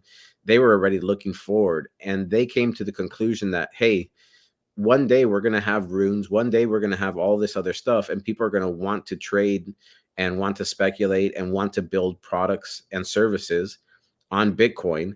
And all of these products are going to come out, and VCs are going to back them, and all the consumers are going to be disappointed with the end product. So they pivoted very early on to make this collection, knowing that the same way runes really didn't hit right away, like that people are kind of like, fuck, these suck to trade. I kind of feel like they knew that, and they knew that going into it, and people were going to be, there's going to be already a market for the products that people want, the people that they've been trading on Ethereum, trading on Solana, and they're going to be shitty products. And that because these developers, because these miners, because all these people that make a difference into having enough consensus to get OpCat passed, that it's a natural foregone conclusion that OpCat will pass because they've brought enough attention to it as a collection, because the people are naturally going to want it. The people that are building on Bitcoin and products are going to clamor for it. And when OpCat gets passed, this collection will become legendary for changing Bitcoin itself. So I don't think that Taproot Wizards needs to deliver anything. If people deliver superior products, AMM style DEX, liquidity pools for runes, DeFi, stable coins, all because OpCat passed, and part of it, it's not going to be all of the credit's going to be towards Quantum Cats, but if some of that lore, that how did this soft fork get implemented, is by Quantum Cats, his thesis is that adds value, and over time that collection becomes even more and more legendary because we have all this infrastructure. So I don't really think the collection needs Udi to deliver a product, the Taproot Wizards to deliver a DEX. The moment that whatever VC, whatever next Pac-Man comes and delivers something with OpCat enabled, that increases the desirability as a collectible for Quantum Cats. So that's my take on that. English, why do you know why did they raise 8 mil? So specifically what they've said is that Taproot Wizards is a company that plans to scale Bitcoin and hire engineers and dev. Like I know we have Reindel. Reindel is our CTO, and he's one of the top engineers from Amazon. He was the chief of NFTs for Amazon. And this guy's a fucking gigabrain. This is the guy that hacked the Ordinals protocol before it went live to do his own inscription. Like Casey had wrote code that it wouldn't go live to for some kind of thing. And he just went in there, changed some ones and zeros and said, fuck it, I'm going to inscribe now. And this is the type of dude that he is. So whether that's in a consulting capacity, whether that's to build products, because I think they will kind of either endorse products, they will, maybe make products themselves, whatever the case may be. But I don't think it's the collection itself is tied to it in the same way that maybe Mad Lads is tied to Backpack or their exchange. They have specific products. I don't think that the Quantum Cats collection is specifically about what products Udi and team deliver. So I don't have the short answer to it, but it was never, and it was said explicitly, it was never hey, we're raising this amount of money and you will get X, Y, and Z in return. That was never the value of the proposition. The value proposition was, we have the Taproot Wizards collection. We have an idea of what we think it's worth on secondary. This is our second collection. Based on that, we think we're going to give a mint price that's relatively cheap given compared to what we think the secondary value is. And if you want to buy it, and if you don't. So like in pricing, like Udi's always kind of mentioned that he's like, you have two ways to do it. Like you can keep like 10% of the supply, do a free mint and work like an ass, or you can try to price your collection. And if you price it wrong, you won't mint out. And if you have like a ton of botting and people upset, you probably underpriced it. And he's like, if you're going to charge for a mint, your job as a founder is to try to price it accordingly. And like, I think we only left like 500 for, or maybe 300. I think it was less. I think it was like 300 left for public, and that got botted. So I think it's pretty safe to say, without any hype or FOMO tactics, he was pretty right on in terms of like the pricing. So like it wasn't like this traditional NFT Ethereum style stuff where it's like, because here's the thing, everything on Ethereum minted super, super cheap. And then all of a sudden the Bored Apes came and they said, okay, well, we're going to provide utility. And they started doing like their Dutch auction for the mutants, and then you had Azuki at 1 ETH. So somewhere down the road there became a thing where, hey, we're going to charge you and we're going to deliver X, Y, and Z, whether that's a metaverse, whether that's a brand, whatever bullshit they came. That's never been in Ordinals. So like it's the same thing as OMB minting out at 0.09 for exclusive whitelist. For regular whitelist, it's 0.29. Like why? Well, why? Because we still think that that's undervalued given secondary, and we're not getting royalties. We're never going to get a royalty on this, because that was always kind of some idea of why people like minted out cheap on Ethereum. It's like, okay, well, I'm going to mint this out for 0.1. Whatever it goes on secondary, you can speculate, but we're okay with 0.1 because we'll have royalties in perpetuity. And that's just never been a thing in Ordinals. It's either you mint for free and keep a supply or low, or you charge what you think people will pay. And I think all the people from Ordinals are kind of okay with that. Like there's a lot of collections that have tried to mint out at 0.006 and didn't mint out. Like obviously you didn't have enough value proposition or perceived value to mint at that. And OMB and Taproot Wizards minted out at 0.09 and 0.1 respectively. English, tell me, like, so like my first real like, oh, by the way, I like what you're saying on that like it sounds smart and well thought out. First, I always thought of OMB as, to call them, no, I wouldn't say Yuga. Personality wise, maybe I thought of them more like Azuki. Which, by the way, I like Azuki. I like the community within Azuki. Huda, pull up Magic Eden, so I'll give you my bear kit so I can answer Henry's question as we go through collections. Pull up OMB. Yeah, let me give a quick bear in my bull case for that. So yeah. I'll tell you hang on real quick, guys. I'll do a quick breaking news. That breaking news, the insider trading we saw earlier that Beanie mentioned. Well, here it is. Wolf Game is moving to Blast. There we go. Magic Eden time. Don't care, but yeah, that's right, exactly. Definitely insider trading. What is it at? Last time I saw it was 5 million market cap. What is it at now? 20 million market cap? I'll have to peek, but it was up like 150% or something. I saw like that. Yeah, I wanted to 8.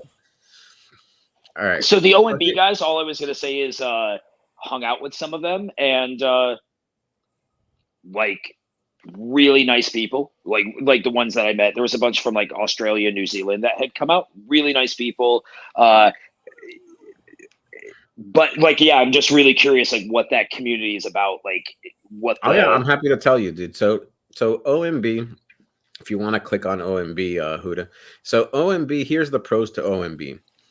OMB is what makes them special, and what makes them will always endure is this style of art, this black and white kind of pen on paper type of thing. They pioneered that. If you look at like a lot of collections on Ordinals, it's very much in this like aesthetic. So like they kind of created the template towards like Ordinals. It was the first high value collection, and people were just like, yeah, you go to ink, you go to whatever, like it's just like this, like even if it's not directly related, just this kind of sloppier artwork where it's like more grungy, more cypherpunk.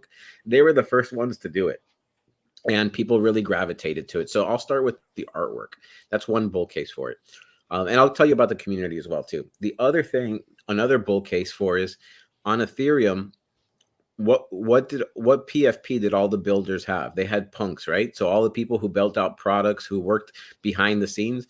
If you're in Ordinals the way that I'm in Ordinals, where like I'm in Telegram groups with like people that are not influencers, but they're builders in the space, they might work as like engineers on Magic Eden or like whatever the case, they all have OMB PFPs. And that tells you like a big thing. Like if all the builders want to, like all the people that are actually working in Ordinals to build Ordinals are rocking OMBs, like, you know, that's part of like the culture. Like that's the PFP to have. And so that's kind of the downside of Taproot Wizards not launching first, because you have all these people that are super gigabrains that are building products, that are on the Xverse team, that are on the Liquidium team, that are on the Magic Eden team, and they're Ordinal MFers, and they want to rep Ordinals. This is the PFP. This is the PFP of the Ordinal MFer. But that's also the downside to Ordinal Maxi Biz.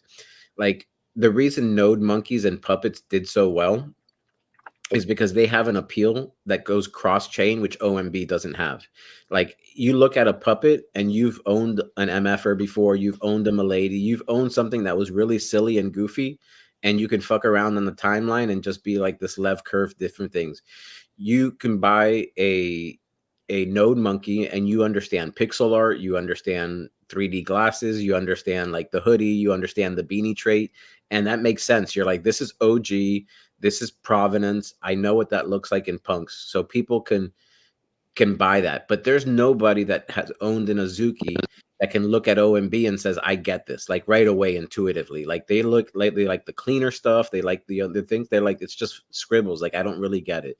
And that's what I think limits OMB. I think it'll always be a slower kind of cook type thing. Like I think it just has less run. The reason that you've seen it like be very volatile is because of ZK's like Ponzi style mint mechanics. So like you saw Green Eyes go to like 1.5 Bitcoin, but that's because you could mint the orange eyes with it. And there was kind of like, if you own 3 Green Eyes, you would get like 9 mints or something at 0.09, knowing that orange eyes would probably trade at 0.4. So that was literally like 1 Bitcoin's worth of value in your pocket if you just own 3 of them. So I think they will always do well. I think they will always be like, there's just a lot of like history with them. At a time when the Ordinals were dead phase, literally the only thing that had volume was OMB. And when I say volume, it wasn't much. I'm talking about like 1 sale every 3 days at like 0.2. But literally there was 0 volume. I think, Huda, you remember during that phase because you tracked that. Sometimes there would be like 1-2 Bitcoin of volume the whole day. It was like absolutely fucking dead. Yeah. If that. Do you right? mean like just on this collection, or do you mean just on Ordinals? Like across the board. Just on Ordinals, bro. And so like, and out of like that 1 or 2 Bitcoin that would traded that day, there was like maybe like 1 or 2 sales of OMB at 0.4 like total, you know? It was just ridiculous. So like OMB really carried Ordinals on its back in a way that like no other collection did. Like, sure, Taproot Wizards was still doing like community spaces and their Discord was still alive because like the true like people that fucked with Taproot Wizards were still there, but they didn't have a collection out. Like there wasn't a pricing that you could buy and sell and you can see how much it's trading for. And so OMB is a very special collection in terms of like the Ordinals, like the Ordinals purist. Like if you're someone that only owns runes, you don't want to like trade dog with hat, you don't want Pepe, you don't want a Milady, you don't want any of that. You're like, this is my lane. Like that's most likely the PFP you will choose. So that's the upside to the collection. The downside is it doesn't have mass appeal. Like if you are talking to a podcaster that doesn't really fuck with JPEGs and wants to like talk shit about Ordinals in general as spam of the blockchain, they have no idea what an OMB is. But do you think they know what a Taproot Wizard is? 1000%. And that's like the upside to it. Like everybody knows Udi. Everybody knows like it's almost synonymous, like outside of Ordinals. Like that's not true within Ordinals. There's tons of people that built out the Ordinal space when Taproot Wizards hasn't really had a community. So like, but from the outside perspective, there's tons of people that have no idea what a frog is, that have no idea what a puppet is.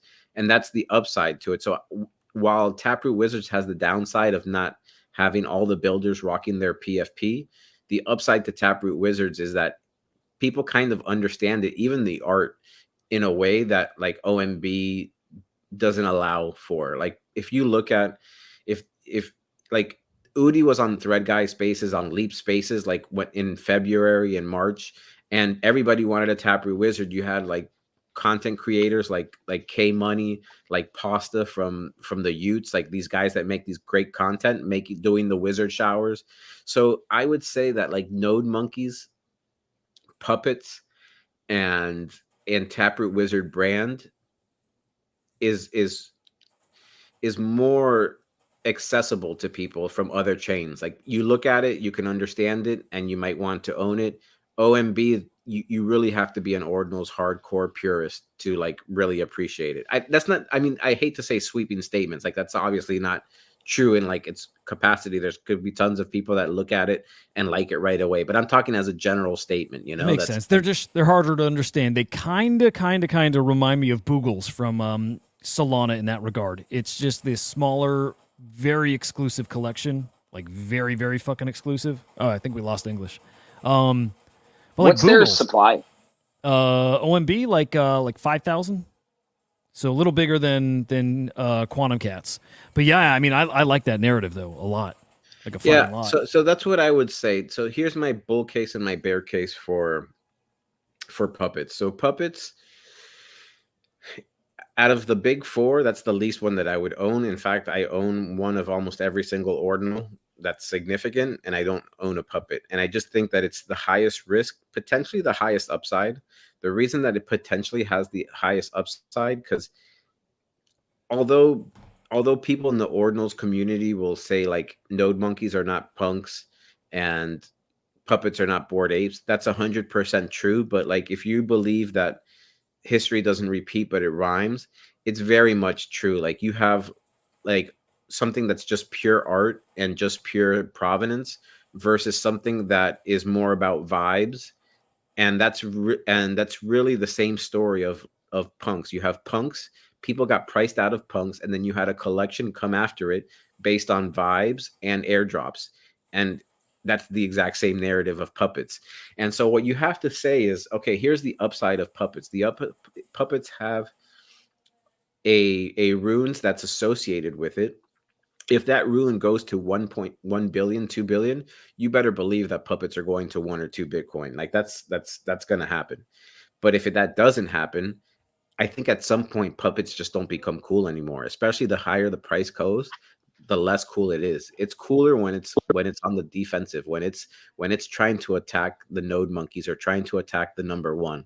It's very much like the counterculture play. It's very much the thing that you want to root like the underdog. Once it becomes the top dog, it loses its luster. Dude, to me, I think they're closer to like the crypto dick butts, something like that. Well, that's what I was gonna say. That's actually where I was going to. So at the very best, it's Bored Apes, and that's like at the best. And if that's the case, you probably will do pretty good holding them out through the cycle. Most likely, they're more like MFers, they're more like Miladies, they're more like crypto dick butts. Probably crypto dick butts is not the best. Probably more like Miladies and MFers. And if you look at MFers got to like 6 or 7 Ethereum when Ethereum was like 3,500. So you are talking about Puppet levels. And they dropped down once they became like less cool, less whatever, they dropped down significantly. We saw the same thing with a lot of other like CC0 meme collections. And so best case scenario, they last the whole cycle. You got a shitload of airdrops and you did really well. Bear case for them is 6 months down the road, like they're just not as cool anymore, and like they will still always have a community, they will always have their impact on Ordinals, but there's something else that's cooler, more degen-y. It's like fashion almost, right? Like fashion is like you have baggy jeans, they're cool, and then they're not cool because everyone's rocking skinny jeans. It's very temporal, where Node Monkeys is more perennial. And so that's my bull and my bear case for Puppets. And if I was buying, I don't like English using all these big words. English, the big words, bro. I don't know what the difference is between temporal and perennial. Now I gotta fucking Google that shit, bro. temporal is in the moment. Perennial is yearly. Like, so like flowers that are perennial, like Oh, every like year. flowers. Okay. Yeah, Cool. yeah. Who in the edit remove that part so I don't. I sound didn't even stupid. realize I used that word. I was We're not like, even what live, word don't did I worry. use? Perfect. That's the funny part. I'm like, what fucking word did I use? Okay, fair enough. Yeah, so here's the thing. Like, so in my order of purchasing, I would probably, at these prices, I would buy a Node Monkey first. The reason I would buy a Node Monkey is because it went to 0.9 first. And so I think as a trader, that the anchoring of that price is significant. So when something's going to run first, I think Node Monkeys have the least execution risk. It already ran to 0.9 and it's a first collection. Like at the end of the day, Quantum Cats is always a Gen 2 collection and will always trade at 1/10 to 1/5 of the value of the OG collection historically. When Mutants traded at 1/5 about there, and the majority of other collections that have a Gen 2 actually trade at 1/10 the value. But I think it would be fair to say at 0.3 Bitcoin that maybe 1/5 the value is probably true, because that would put Taproot Wizards at 1.5. And although that feels kind of high, I think that's probably accurate. In today's market with prices dipping, I would expect Taproot Wizards to be between 1.2, maybe 1.5, somewhere around there. It would be my guess. Who knows with the market stuff. But I just think you have less upside for Quantum Cats compared to Node Monkeys if I was buying anything right now. So that would be my first pick, would be a Node Monkey at these prices. My second pick would be a Quantum Cat, especially going into the Taproot Wizard Mint. There will be a lot of speculation to what gets you to that. Does an entangled cat get you a wizard? Even if it doesn't get you a wizard, does it give you priority? Will they do a raffle specifically just for entangled roll? Whatever the case will be, there's going to be speculation. I do expect Taproot Wizards from a floor price to be the #1 collection. I don't think that that's controversial. I mean, you have things like Bitcoin Shrooms or Red Eyes and Blue Eyes on OMB, but you're talking about a really small supply. When I'm talking about a collection, I'm looking at like the 2,000 to 3,000 level as like a bare minimum for like a collection, like a significant collection. And Taproot Wizards have that at 2,121. And so if you're using that as like the point like of like a collection that's going to have enough volume to be considered something you can trade, I think having exposure to the potentially the #1 collection on Bitcoin leading into the mint of that, I think there's a lot of upside. And I think long term, even though I guess there's quote unquote execution risk from like Taproot Wizard, and maybe there's some keyman risk in Udi if something ever happened negatively to Udi or his reputation, there is some keyman risk. I think it's a pretty safe bet. He's been in the space since in cryptocurrency and on Twitter since 2013. He's pretty well liked. He has goats around him in terms of like tech people. It's a pretty safe bet. My third pickup would be OMB, just because it's so safe. I think it has less upside in the short term. I think long term it has a ton of upside. I just don't see a world where like OMB crashes. It's like probably the safest place to store your money in terms of ordinals. And then my fourth would be puppets, but I've never been a big fan of puppets. It's exceeded my expectations. Really, it was trading at around like 0.15 to 0.2, which is pretty high. And the only reason it went to 0.45 is because of the rune speculation and Ansem pumping it. So when that rune or that BRC20 specifically, which had obviously a 1-to-1 correlation with the runes, got shilled by Ansem, that shit ran to like 500-600 million market cap or higher. And naturally with that, we saw the price of puppets. So there's just a lot of volatility. I don't really feel comfortable trading it. I think inherently when the hype settles down, I don't think it trades over 0.15. So maybe there's some upside. Maybe it runs to 1 Bitcoin. Maybe it runs to 1.5 Bitcoin in a crazy, like frothy world. But I don't know that's true to be the case. And because I really value it long term at around like closer to the 0.1, 0.15 area, I'm not really a buyer personally. So I need another Quantum Cat then. That's what I took from I that. feel that too. How do Taproot Wizards minting after Quantum Cats and minting after all these other ones, like how do they become the top collection? Oh, I just think there's a lot of upside. So I think with quantum cats, it's very much like OMB, where there's little downside. Like I don't see a world where they go back to like 0.15 or maybe even under 0.25, even with a bad market condition. And then leading up to a mint, who knows when that mint is, right? It could be the end of the year, it could be the beginning of next year, it could be mid. I just think there's so little downside to it, and there's a known catalyst. Like the next catalyst for OMB would be like if OMB did a rune, which I don't think they'll do. If OMB expanded their collection from 5,000 to 10,000, I don't think that will happen for at least another year. And so, because we know the Taproot Wizards are going to be released at some point, I mean, I know we joke around that they'll never be released. There's a specific catalyst for it. And because people speculate owning X plus Y equals Z or some variation of that, it's a known catalyst that's going to drive up the price. If you knew Taproot Wizards was minting in 1 month, let's say that was announced, you're going to tell me the price of Quantum Cats doesn't go up? Yeah, it's a good. By the way, where did the idea of a dead and an alive cat, was that like a community driven narrative, or were people like putting pieces together? So it was something. So because like there's the whole idea of the quantum cat comes from the Schrodinger's cat experiment, and in that experiment, the idea is that in this quantum world, you wouldn't know if like the cat was dead or alive because it could simultaneously either be alive or dead in the quantum world. And so that was kind of like a creative like direction of the quantum cats. There's going to be half of them dead and half of them alive. And along with like quantum theory, there was like that in the entangled state, it's both dead and alive. And so the idea was just to have some fun. And if anybody that has a quantum cat, a dead one and a live one, you become entangled. That's kind of become part of the lore. Some people expect it to provide something. Now, I'm glad that I gave a role? disclaimer. Hold on, let me just finish this point. I'm glad I gave the disclaimer of like that I'm not on the core team. I have zero like knowledge of what's going to actually happen.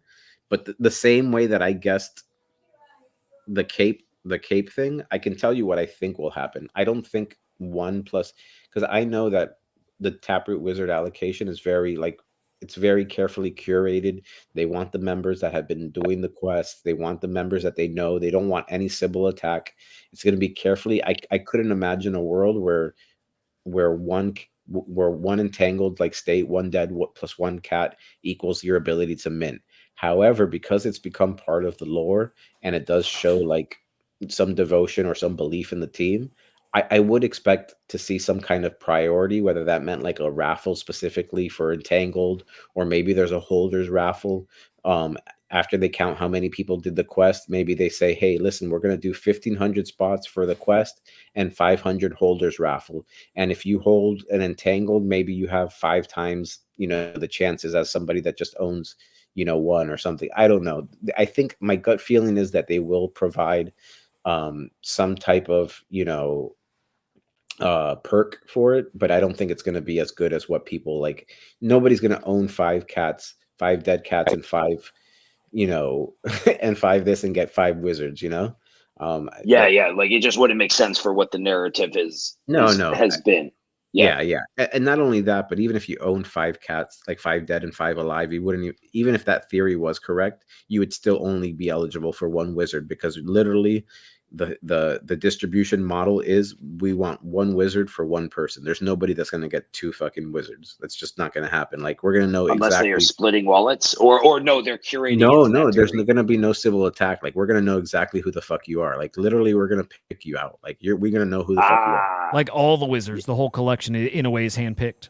Yes. Interesting. Like through the quest, everything. Like even if we count the things, we're gonna like go to your Twitter. We're gonna know exactly who you are. And guys, that's why it's important and why it's good to be aware here that even if you don't own a Quantum Cat, you can be doing at least the past few quests in the Taproot Wizards Discord. The past 2, you have not needed to own a Quantum Cat. There's nothing about being a holder to get a Taproot Wizard. You have to do the missions. Like if you've been doing the missions since like quest 1, quest 2, quest 3, and you're not a cat holder, like you have just as much chance, if not more of a chance, than a Quantum Cat holder. Yeah. There's never been a reference that if you're a Quantum Cat holder, you have access to a wizard.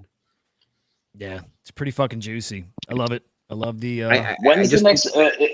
we don't have another mission right now, right? The last one was the children's book, and I haven't missed anything this week, right? Correct. Yeah, so it's like, again, like, because since I'm not part of these meetings, I'm not a part of the decision making, like I don't really know everything, but it's kind of weird because we had quest 1, quest 2, quest 3.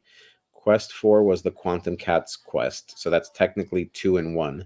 So it counted for the Taproot Wizards, but it also allowed you to get a Quantum Cat mint. And the next one would be quest 5, and these missions are not quests. They're quests, they're missions for the Quantum Cat community. So they're two different things. So it does have some weird overlap. I know that quest 4 was the Quantum Cats mint that did count for Taproot Wizards. What these missions are going to what benefit you get for actually doing these missions is not entirely clear to me, but I can tell you we have an internal custom bot that tracks everybody who submitted it. So they wouldn't be counting it without a reason. What exactly that means, I don't know. Here's Gotcha. what I So do. when I say quest, it's really the missions is what I meant. Yeah. The okay. mission, yeah.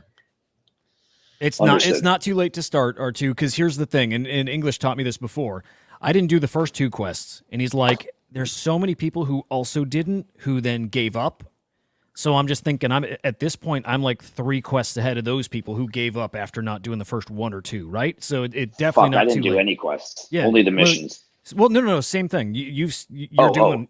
Yeah. So basically, yeah, R2's asking if he starts following along and doing the quest now, is it even worthwhile? I would say absolutely, because a lot of people are going to think they're not going to do it because they think it's too late, and you will have a head start over them. That's so spot on, bro. That's 100%. Hey, I gotta fly, guys. I'm gonna go down to the Bitcoin Dude, conference it's your now. big So- fucking day. Oh, Good luck, man. You got no, some cool tomorrow's the shit big going day. on. No, tomorrow I'm speaking tomorrow, but this is just going down with that lady. Right. So, No, I think this is a big ass fucking deal. So yeah. Oh, maybe it's bigger than. Yeah, maybe that is the big day. Yeah, dude. Well, this was a load of fucking fun. Staying awake with you guys. Hell yeah. And Well, I'm glad we could help, and appreciate you sharing immensely. everything. No, thank you. Seriously, that was a massive help to do that. You stayed on way longer than you had to, and I appreciate it. English, have a great day. Huda, love you. Have a great day. Love you too, man. We'll chat soon, fellas. Yeah, We'll chat yeah. soon. What do you say we wrap it here? Our longest stream yet, other than the 12-hour marathon stream. But guys, appreciate you tuning in. What is this? What is this going on? English, awesome of you to stop by, dude. You're welcome anytime. And guys, All right, buddy. Thank you. hell See yeah. you, English. My Bye, friends, guys. everyone there watching, thank you for hanging most of you this whole time. Pretty fucking cool. Hope you guys have a great evening. I'll see you tomorrow morning, and we'll be back tomorrow afternoon. We'll fucking see you guys. We're the non-fungible idiots, don't you know? Banging our heads to the rhythm of the code. We don't care about dollars or the shiny blade. We're just holding to 0. It's our everything. Round-tripping positions, that's how we roll. We won't make $1, won't sell a thing. We're the 0 holders, our anthem we sing. 0 holders, our anthem we sing.